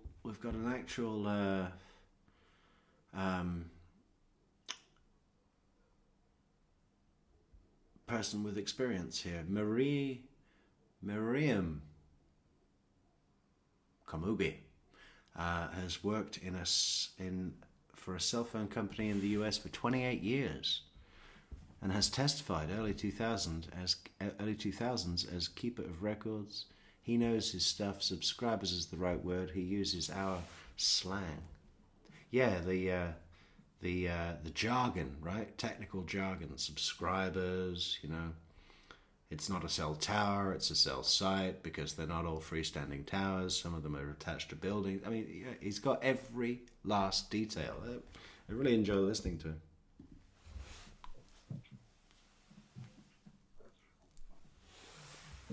Now, we're talking about location accuracy. A cell site can also be out of service, correct? It can, yes. It's rare. Yes, rare. We can agree on that. Things like storms can impact it. Yes. Or the cell site could be under maintenance. It could be, yes. They could be changing out equipment, stuff like that. Could be. There are records of outages of cell sites, correct? Allegedly, yes. And you don't have those in this case. I do not. I understand that those records may exist. I've never been successful in obtaining them. All right. Now, with what we've learned, let's apply it to this case. Well, for me personally, if Sergeant Corbett hasn't been successful in obtaining those records don't exist and never did exist. Okay, I mean, if anyone could get those records, it's this guy, right? Reviewed the call detail records in this case. I have, yes. And the call detail records that we have are for the different characters involved. Professor Dan Markell, Yes. Wendy Adelson, Correct? Harvey Adelson, Yes. Donna Adelson, Yes. Charles Adelson, Yes. Catherine Magbanua. Yes. I'm pointing. That's Oh, yes. Sigfredo Garcia, isn't it? You can see on the screen. That's not Catherine Magbanua. Because she's here. Sigfredo Garcia Correct? and Luis Rivera. Yes. Now, the purpose of your review of the call detail records was to determine locations of people, correct? Locations of handsets. That was one purpose, yes. All right, so you're taking a look at their call detail records to see what cell site they communicated with on significant dates. Correct. Now, you're also looking within the call detail records of the patterns of communications, right? Correct. Now, you would agree with me that there are other limitations on call detail records. Specifically, Do FaceTime calls show up on call detail records? FaceTime calls do not. What about iMessages? They do not. You began your review of the evidence and the call detail records in this case back in 2016, correct? Review actually started the day of the homicide. You would agree with me that the specificity, I want to use the word evolved, but I don't want to say that it was corrected. Your analysis, it has evolved over the years, correct? As the investigation expanded and as new information was learned throughout the course of the investigation, then yes, we certainly go back and relook at those records for whatever it may be, an event or something that we discover, and we want to go back and compare the records to that. So yes, the analysis has been updated and evolved as the investigation did. The 139-page presentation, you didn't create that back in 2014, right? That's Hello, Udi. How you doing? correct. Back then it was, okay, this number is communicating with that number. That's where it started, yes. And then you're looking deeper into it to determine cell site communications, and it got more detailed over the years, correct? It did, yes. Now, the information that you're reviewing, the results that you get from your analysis, that gets transferred over as you're doing it to members of the Tallahassee Police Department, correct? It does, yes. Investigator Craig Isom up until 2017 when he retired, Yes. and now investigator / detective Sherry Bennett. Yes. And some of and you're aware, because this is your department, that some of the information that you had in your early analysis was put into the arrest warrant narratives I believe so, yes. for the arrests of these two guys. Yes. For the record, Sigfredo Garcia and Luis Rivera. Now, the Federal Bureau of Investigation was also involved, correct? They were, yes. And you were in frequent conversation with Agent Patrick Sanford. That's correct. And you're aware that he also drafted reports that included your results. Yes. Now, you're also aware from your sergeant with the Tallahassee Police Department, you're also aware that these reports that are authored by Tallahassee Police Department, at least those, are given over to the defense in what's called discovery. Yes. And at one point in time, Luis Rivera wasn't a witness, he was a defendant. Correct. So in all likelihood, he's receiving the reports with your analysis of when communications happened. Objective speculation. Overruled, if you know. I do not. I am aware that my analysis gets documented. I am aware that documents are turned over in discovery. As far as exactly when that happened or what detail was in any particular report, I do not have any personal knowledge. Then there's the Leon County State Attorney's Office and investigator Jason Newland. You know who he is, right? I do, yes. And he possibly drafted reports with your results. He may have, again, I'm not aware. You are aware that one of his roles as an investigator for Ms. Kappelman is to provide all the reports to the defense. I'm not aware that that's his role. You're saying that Sure, he's responsible if you don't for know, you don't discovery? I do not know his exact role. Let's turn now to June 2nd, 2014. This is around the time of the car rental and the June trip, correct? Yes, sir. Now, in your presentation, you used a map. This is the map that you used. How do you describe what kind of a map that is? It doesn't look like an actual map. It's just got sort of like outlines of areas. Well, it is again, from our mapping application, our GIS application, we're able to select a variety of base maps. And this base map is just a light gray map that allows the features that we put on it, the icons and those things, to stand out a little more against the background. It varies by scale as to how much detail you actually see. And in this, where the scale is very large, it's pulled back very far, then correct, you don't see a lot of detail on the roadways. You could have used a map with detail, correct? I could have used a map with more detail, but you wouldn't be able to see the detail. Right. Now, but it would show that these aren't just... I could have used a map with more detail, but you wouldn't have been able to see the detail? Open wastelands, right? Let me give you an example. So that was slide 42. Let's go to slide 66. Now, slide 66, you chose to use, because you're trying to show the proximity of the Prius to Ms. Magbanua's residence, correct? This time you used what is a satellite image. Aerial photography here, but in my presentation, I used Google Earth View, or however we commonly refer It's satellite photography. to it, but a view that has imagery of buildings and streets and roads. I use that only for the GPS locations of the vehicle, only maps that represent that. And that's because the GPS location of the vehicle is much more accurate than the cell site. So I feel comfortable zooming in or going to a scale that actually shows the detail of buildings when I know that the location I'm talking about is relatively precise. If I were to show a map of this scale and be talking about cell site coverage, it would not accurately represent the coverage area of that cell site. It would be misleading. So when I'm scaled out, when I am zoomed out to a scale that accurately represents the cell site, I don't generally recommend this imagery because you're so far out, you can't make out any detail. You would agree with me, though, that it would be helpful when you're testifying of what something is consistent with. We'll get back to that one.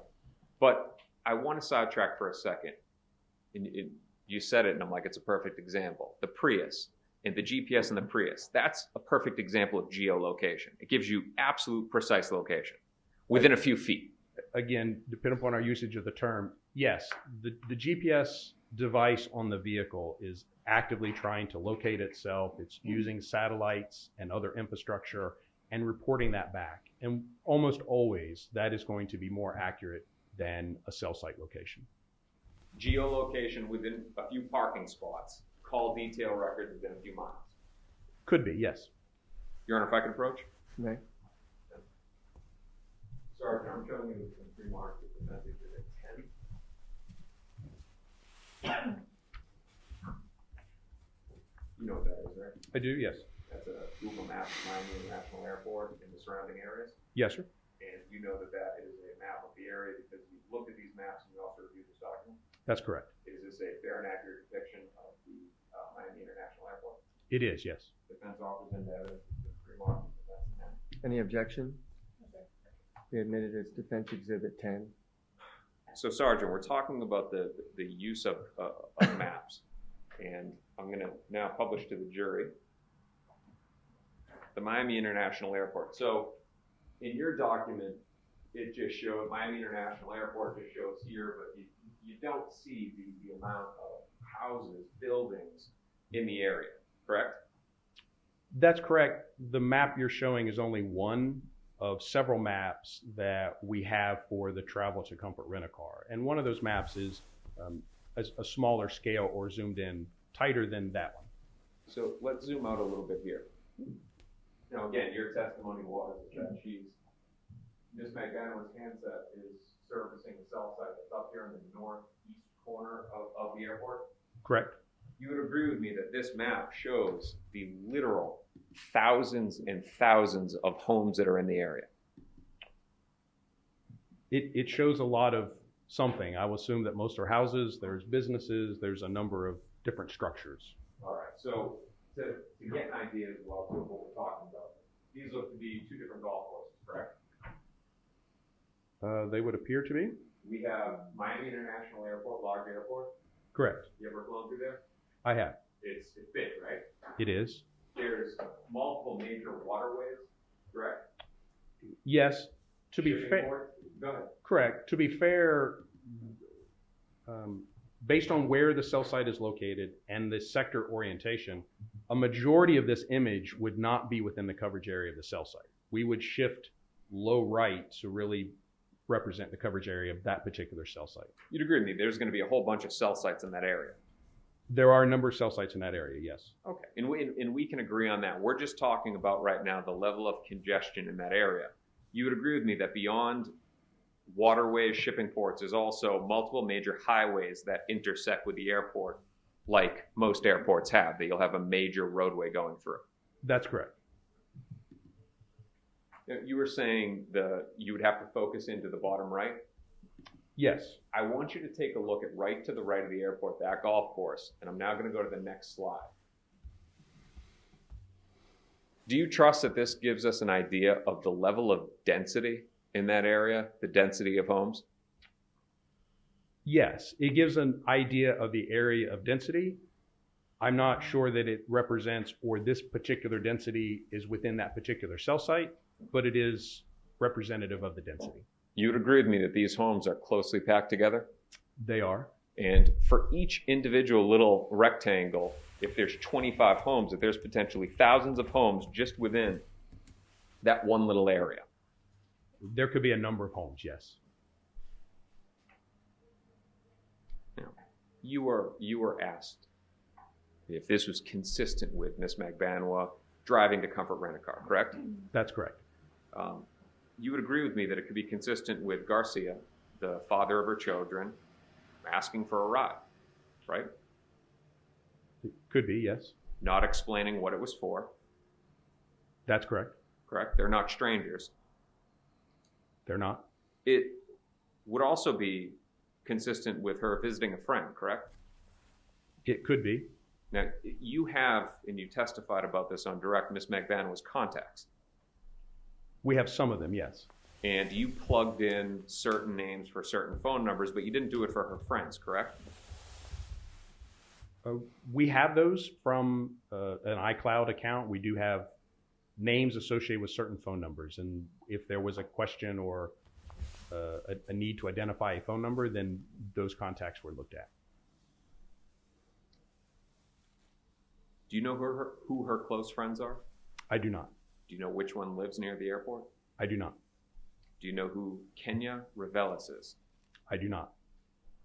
Sergeant, in the, let's take just June and July of 2014, how many times did Ms. Magbanua service that cell site? Twice. No more? No more. What about over the greater period of time? How many times she serviced, well, let me actually rephrase that. How many times did she service the cell sites in that location? The particular cell site and sector that she was communicating with for those events that we determined was consistent with Comfort Rent-A-Car. From the period of records that we have, which was the largest period of record, which was May of 2014 into August or September of 2015, about 17 months. Her handset communicated with that cell site 3 times. June of 14, July of 14, and March or April of 2015. Now, what you just said there was that cell site, that one sector. Correct. How many sectors does that cell site have? It has 3. All right. How many cell sites are around the Miami airport? In 2014, there were a number. There is a cell site actually within the airport itself that is designed to handle the traffic of the commuters right directly within the airport. And then there are, looking at my map here, there are at least 5 other cell sites in that general area. Okay, so you have it on your computer? I do. Click over you, show us. I'm going to ask the question again. We're on yours now, right? We are, yes. Okay, so I thought you had the cell sites up on the left. I do. The red dots represent the cell sites. Now, my question to you again is, because you were talking about one cell site, one sector, how many times did you communicate with these cell sites? I do not know. We could certainly find out. That would be important to know if it's an area that she frequents, correct? Well, again, looking at the principal cell site, we did look at that. As far as all the other cell sites before and after, no, we did not. We'll stay on the June trip.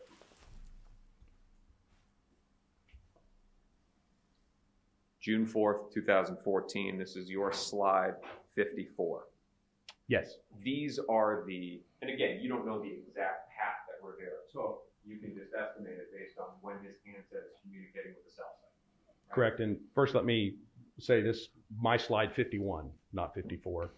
So it's 54 in your 139 presentation, but the numbers in the bottom right don't correspond to the actual page number. So I'm going not based on your bottom right, but based on the greater 139 pages. Well, again, when we printed out the PowerPoint document, we added some extra pages to cover animation. So I think the easiest for me is the actual slide number that's printed on the slide. We'll do what's easiest for you. It's fine with me. So these are events, correct? That's what you mean with events, when a handset communicates with a cell site. That is correct. You have no events for Sigfredo Garcia. We have no events with location. You would agree with me that that's consistent with Rivera being alone driving up there.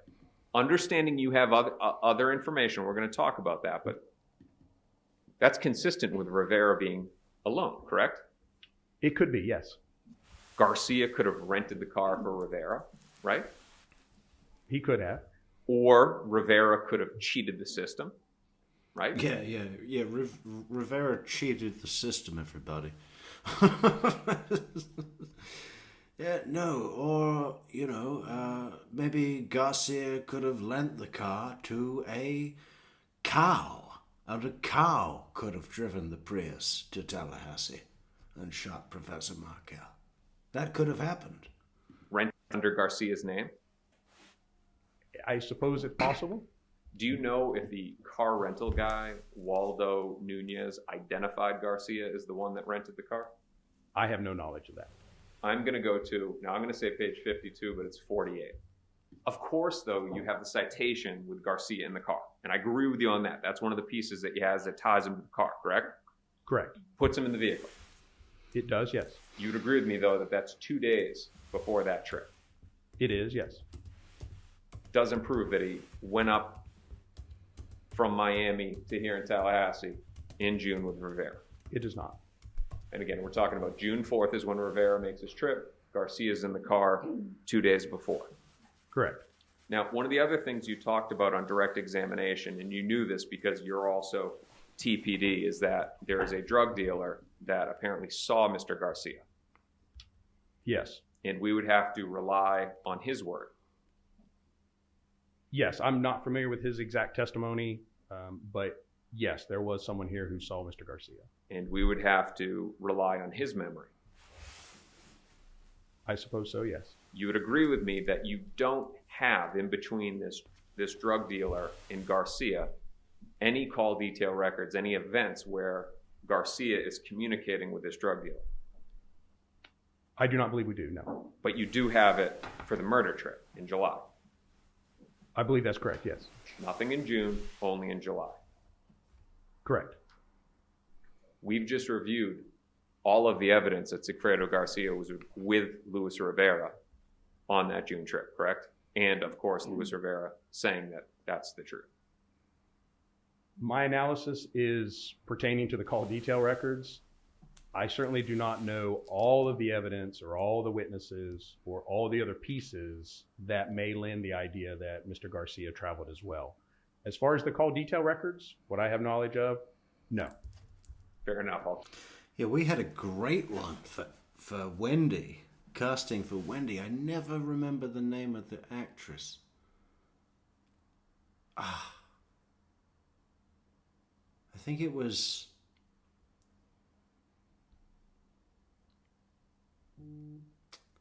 No idea. Emma something? No, Jennifer. Jennifer's... Right. I'm pretty sure it was definitely Jennifer somebody. Can somebody tell me an actress that could potentially be Wendy, first name Jennifer? Because I'm not up to date on, when someone asks me for who's going to play Donna Adelson, I'm thinking Charlotte Rampling. I mean, it's which is old school actor. Jennifer somebody. Who is that actress? Because we'll bring up a picture right now. I saw a picture and I was like, absolutely. But I don't know the last name. Keep it with the technical operations unit here. I'm going to go now. She didn't even look like she needed to go into hair and makeup. The picture I saw on Google. Garner. Maybe it was Garner. Jennifer Garner? Let me see.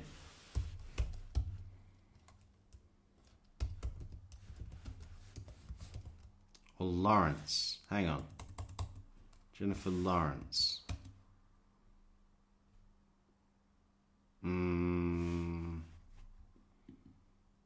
I think it was Lawrence. Let me see if I can find the picture that I originally saw. Because she didn't even need hair and makeup. It was like all there. Oh, here. I think it was this one.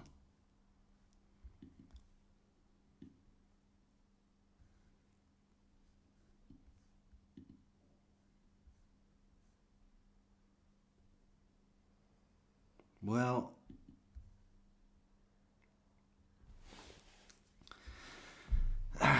the thing, I mean, it's not like a spitting image or anything, but the thing that's there is there's a cunningness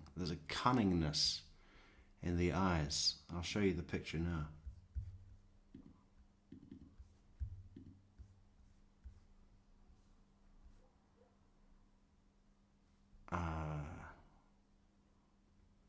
Where is it?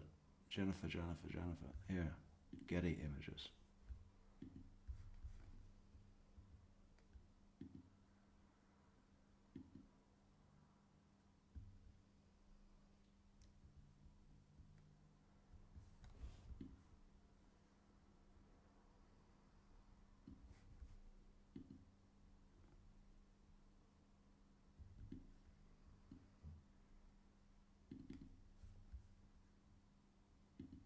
It's not showing up. Hang on.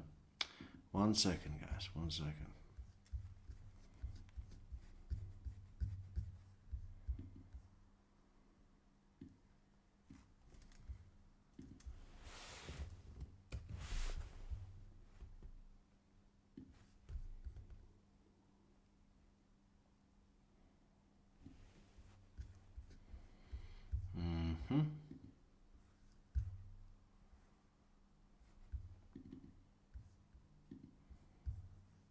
Okay, that's huge. Fuck.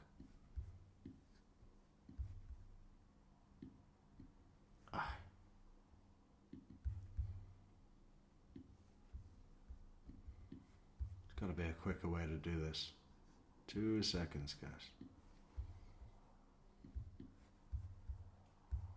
Trying to make this smaller so we can see.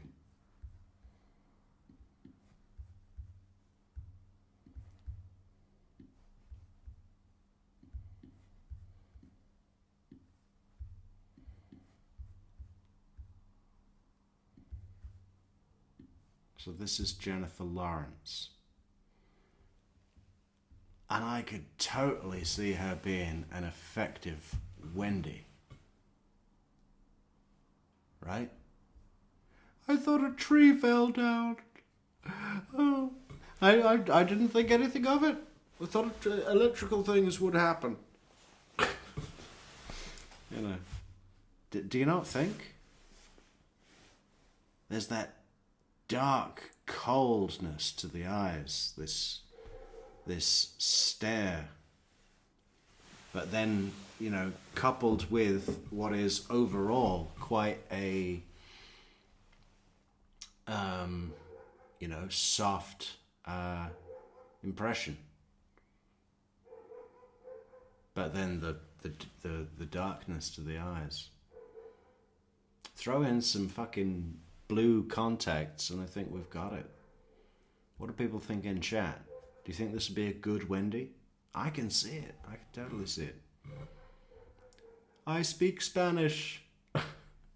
Más paella, señor. Muy bueno, señor.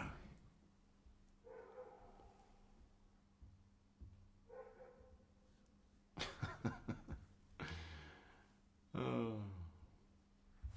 Yeah.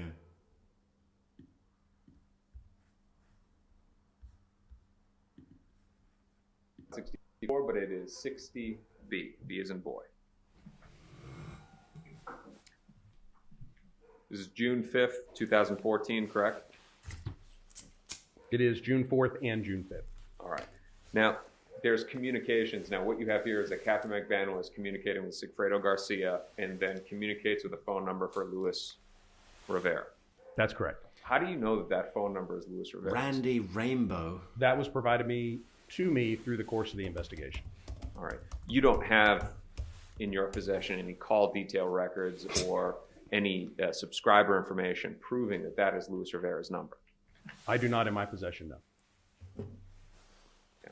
We've talked a lot about what it's consistent with. You would agree with me that this could be consistent with Catherine Magbanua communicating with the father of her children, correct? Yes.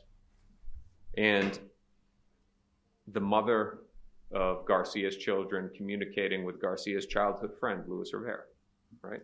Could be, yes. Not knowing that they're traveling to Tallahassee to... I don't know. Who said that? Sid Mountaineer says Amber Heard could do Wendy's smirk and resting bitch face. I don't know. I mean, to me, Amber Heard just looks too pre-packaged to be a villain. I mean, she literally looks evil.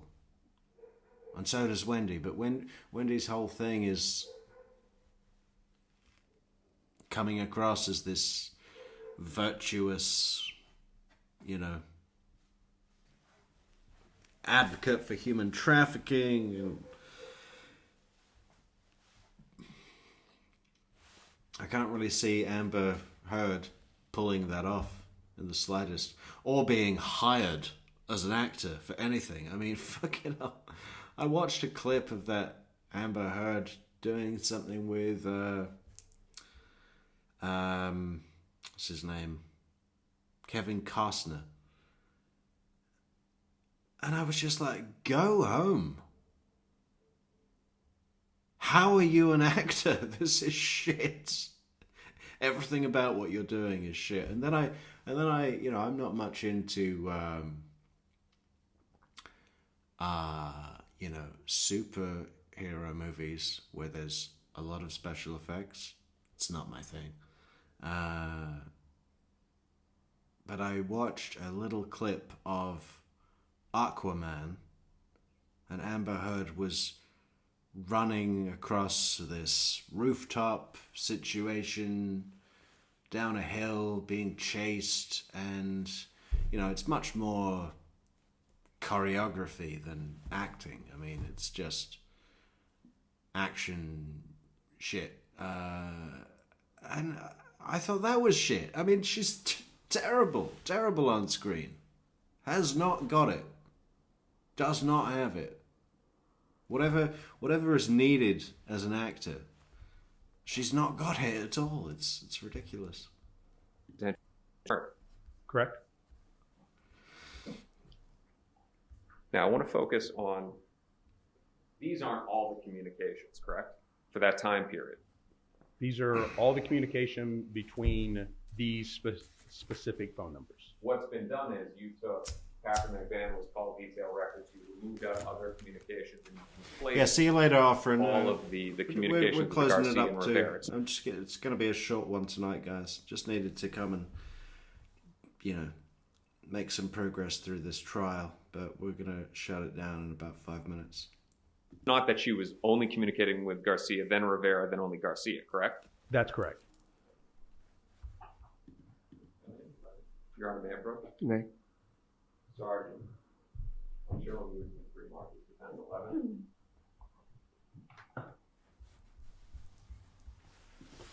You know what that is, right? I do, sir, yes. That is your call detail records that have been color coded for certain phone numbers of interest. They are, yes. And you know that is your call detail records because you've reviewed those records extensively. I have, yes. And that is a fair and accurate depiction. It is. Defense Sergeant Decoste. Any objection? No, sir. Be admitted as Defense Exhibit 11. Publish, Your Honor. You may. All right, so Sergeant, what we have here, your call detail records, but we have color-coded numbers of interest. You'd agree with me that the 9223 number is Charles Adelson, Yes, and the 5986 in green is Sigfredo Garcia? that's correct. Do you know who the 5403 number is? 5403, 6403, do you know who that belongs to? What about Harvey? Ed Harris for Harvey? Not personally. Have you heard that it belongs to Sigfredo Garcia's mother? I have heard that, yes. That would be the grandmother of Catherine McBanua's children. Yes, You'd agree with me that this is an accurate reflection of the volley of communications during this time period of June 4th and June 5th. it is certainly the actual raw call detail records for that time period. So, for instance, on the bottom here of page 2, she speaks to Sigfredo Garcia, then who you may or may not believe is Sigfredo Garcia's mother, and then Charles Adelson. Correct. So she goes from speaking to the father of her kids, to then the grandmother of her kids, to then the guy that she's dating. Correct. Thanks so much, Ryden, for those 3 coffees. Keep an eye on those messages tomorrow, Ryden. We got news for you. Let's now go to your slide 62. I get it at 66. What you have here, or what you're trying to explain here, is that on June 6th, that's after the trip, right? It is, yes. On June 6th, the rental car, it was a different rental car. People are loving the Ed Harris thing. Let's bring up a picture of Ed Harris.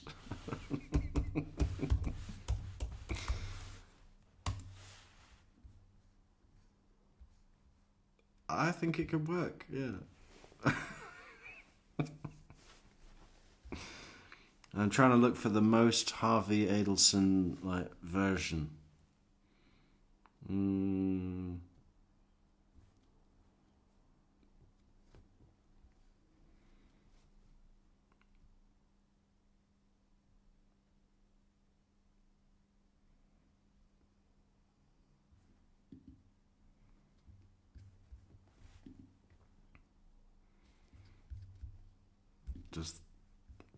Does this work?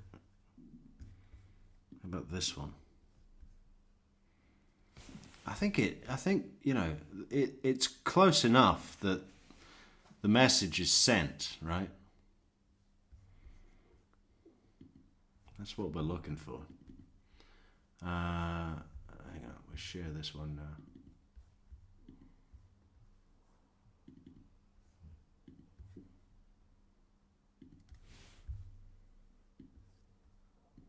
There you go.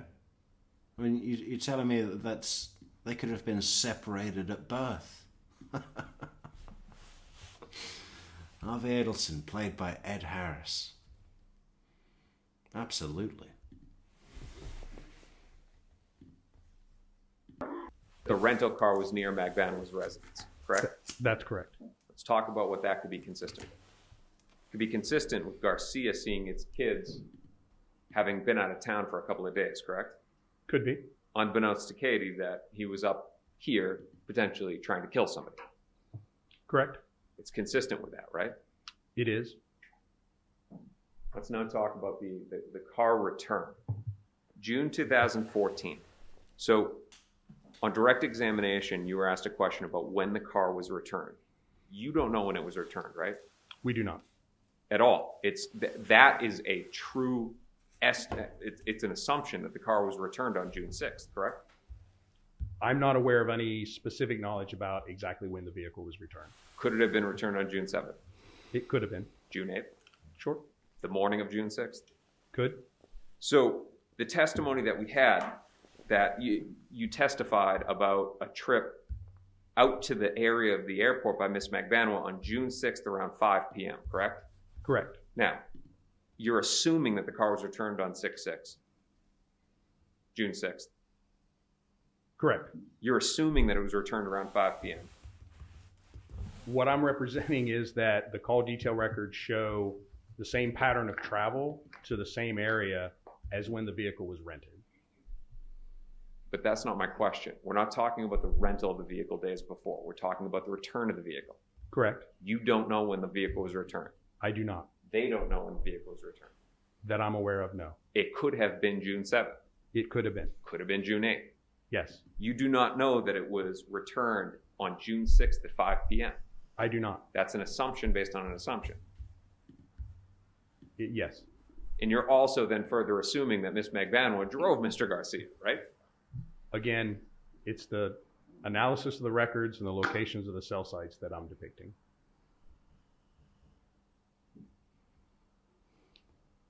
You have this out here, that there's a trip out there at 5 p.m. You'd agree with me that Miss Magbanua driving out to the Miami, let me withdraw that. The Miami International Airport that you've been to, have you been outside of the airport?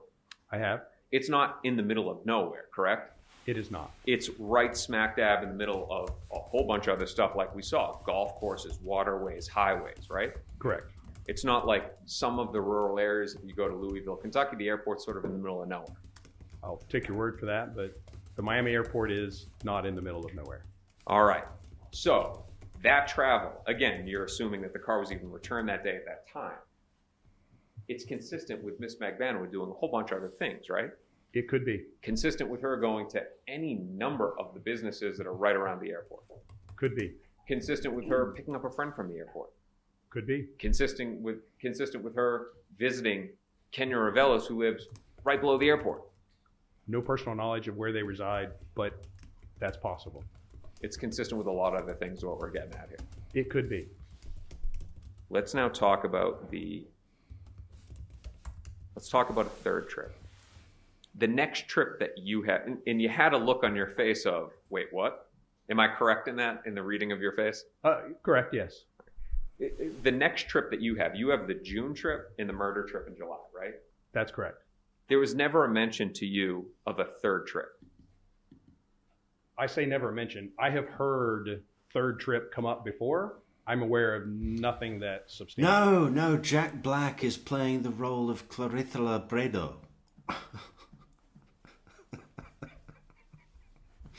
Can we bring up a picture of Clarissa Labredo?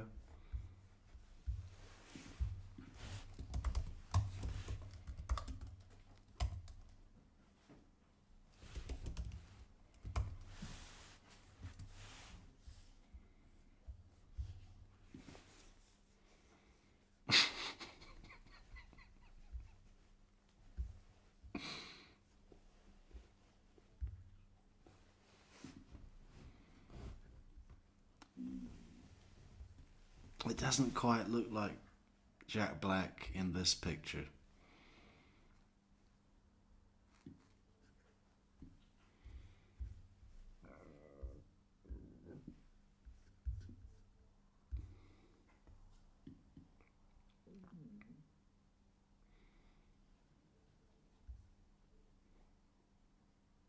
Debbie Martin says he should play Pat Sanford. What do you mean, Ed Harris?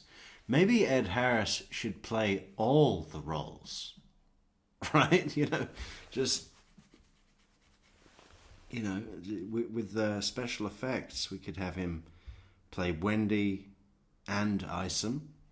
We could have him play Judge Everett.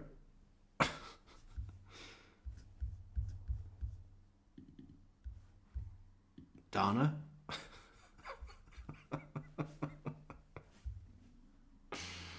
Oh. Where's this in?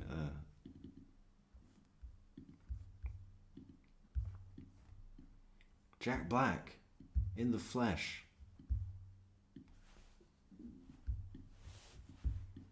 I can see it. I can see it. Right? It makes sense. It makes perfect sense.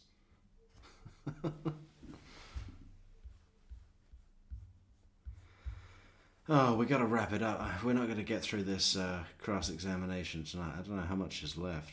Quite a bit, I think.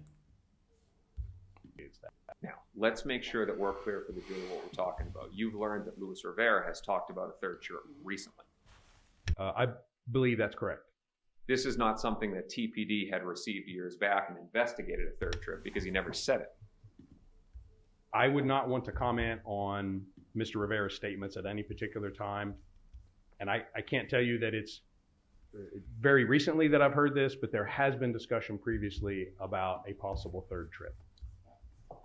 No mention of another trip by Garcia and Anthony Ortiz, correct? Not that I'm aware of. Who is Anthony Ortiz? Anthony Ortiz, as I understand, is a friend of Mr. Rivera's. You have phone numbers for Mr. Ortiz? Believe so, yes. 305-896-3720. That sounds correct. And then 305-762-0648. I'm not sure about the second one. All right. If I could have a brief moment here.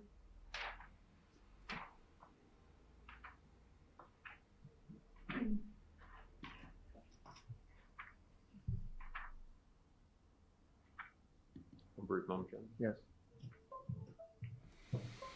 Younger Dustin Hoffman for Rashbaum. What, like Marathon Man?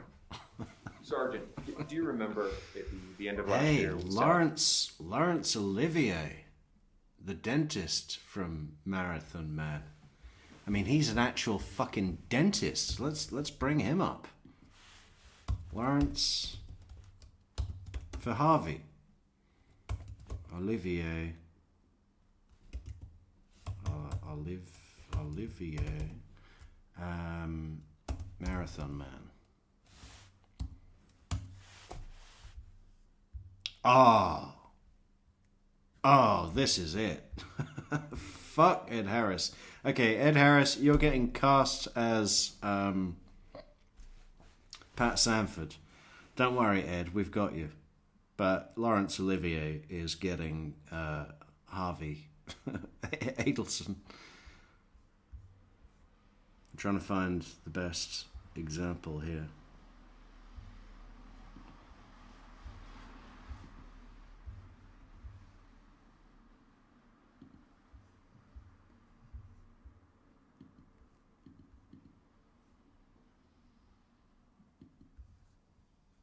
And here's one with Lawrence and Dustin Hoffman. So Rashbaum and Harvey.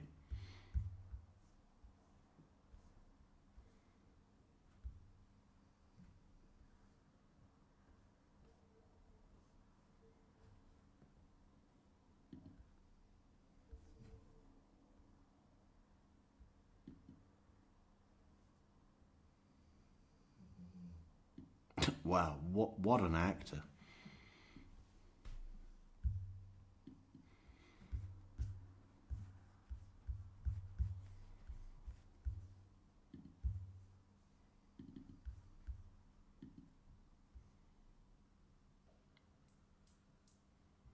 Okay, so we've got a couple of pictures.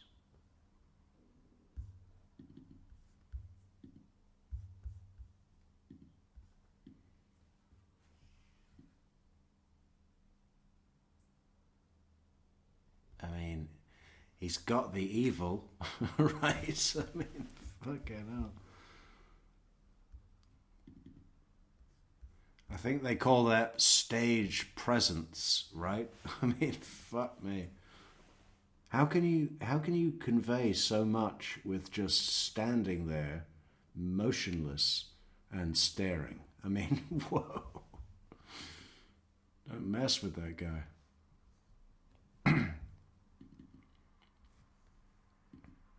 Here he is doing some teeth work.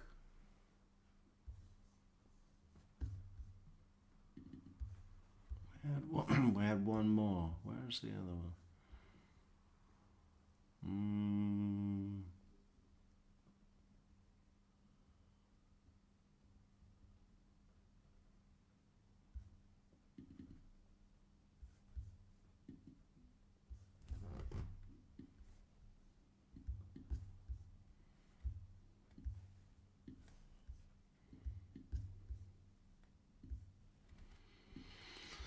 I gotta sort this thing out where it adds these big images. It's no good, is it? I'll make it all small.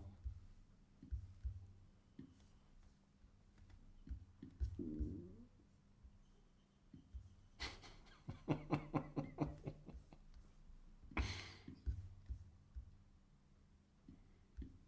think Harvey's even got that waistcoat.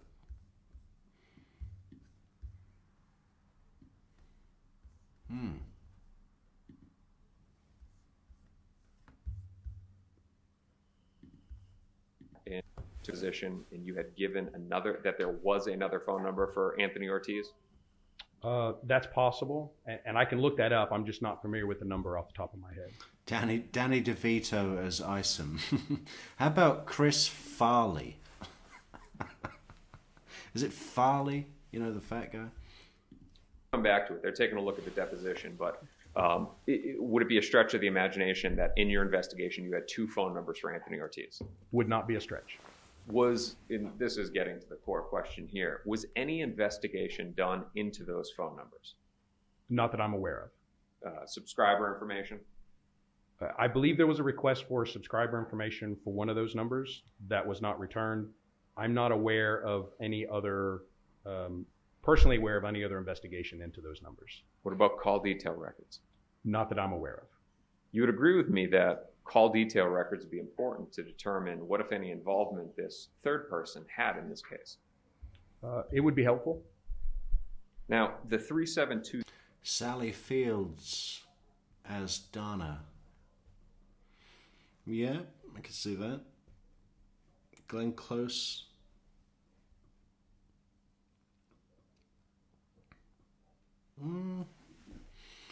Glenn Close. I don't know. I think, for me, I think Glenn Close would be a little too overstated. I like the Sally Fields. Is it Fields or Field? Sally Field. I think it's just one field.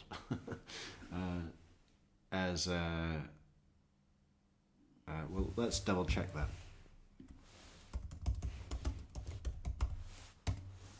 Yeah, it's just one field, Jessica. Yeah, I like that. I like that. Should we bring up a picture of Sally Field?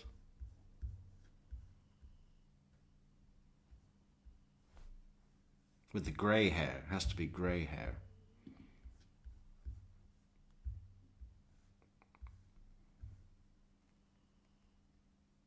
Wow, there's an older picture of Sally Field that almost looks like Donna's,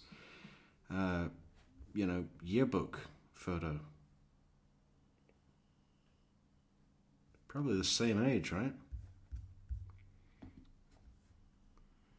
Whoa, no way. Sally Field is 78. Wow. November 6, Scorpio, 1946. Is that old?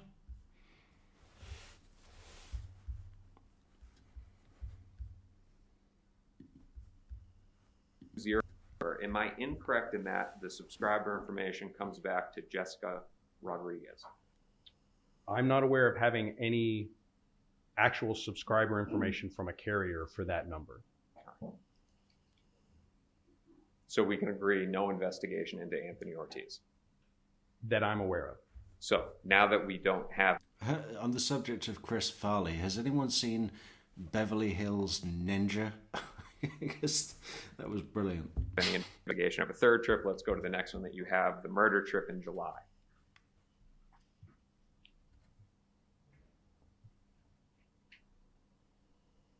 One second, Your Honor. Okay. We have your slide 66A. I have it as page 70. You would agree with me that the same thing that's being done here. Now, I'm not saying that it's trickery, but that there was a lot of communications in between these communications between Ms. Magbanua and Alfredo Garcia and then her speaking to Charles. You would agree with me, right? There are other communications, yes. What I don't want is you would agree with me that it would be wrong for the jury to have the impression that she was literally, getting off the phone in the next call that she had, understanding it's about an hour later, but she's only speaking to Alfredo Garcia and Charles Adelson. That's correct.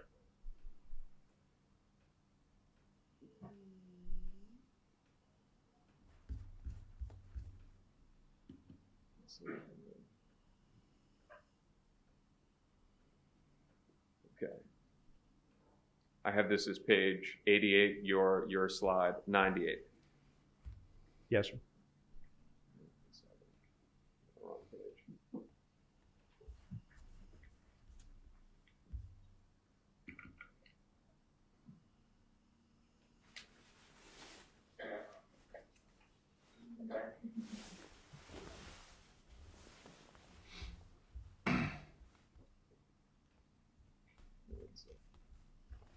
Okay. So it's actually, I get it as page 111, you get it as 98. So July 18th, these communications as well too. Now this is an important day. This is the day that Professor Markel is murdered, correct? That's correct. That you would agree with me that the jury shouldn't have the impression that the only communications that any of these people are having are up here in this demonstrative. That's correct. Or in this exhibit. Right? That's correct. It's not accurate because Catherine Magbanua spoke to a whole bunch of other people that morning. Yes, and I believe we were clear when talking about these summaries that they were filtered down to just contacts between certain people. All right. So here we have your slide 91B. I got it as 102. This 1230 call is an important call for the case, correct? I believe so, yes. It's your understanding that Sigfredo Garcia, per Luis Rivera, called Catherine Magbanua and said, it's done. I'm aware that he called. As far as what was spoken, I do not know. Now, the record of that call, that's one of the things that you would have put and given over to TPD and FBI and potentially goes in their reports, correct? Yeah, Correct. it goes in all So the it wouldn't be- reports and FBI, TPD. Listen, guys, we're going to cut it off for tonight. A little bit of a short stream. Yeah, I think we're going to try and do a little bit more of a daytime stream tomorrow so we can just let this run. We've got some good witnesses coming after they get through all these spreadsheets,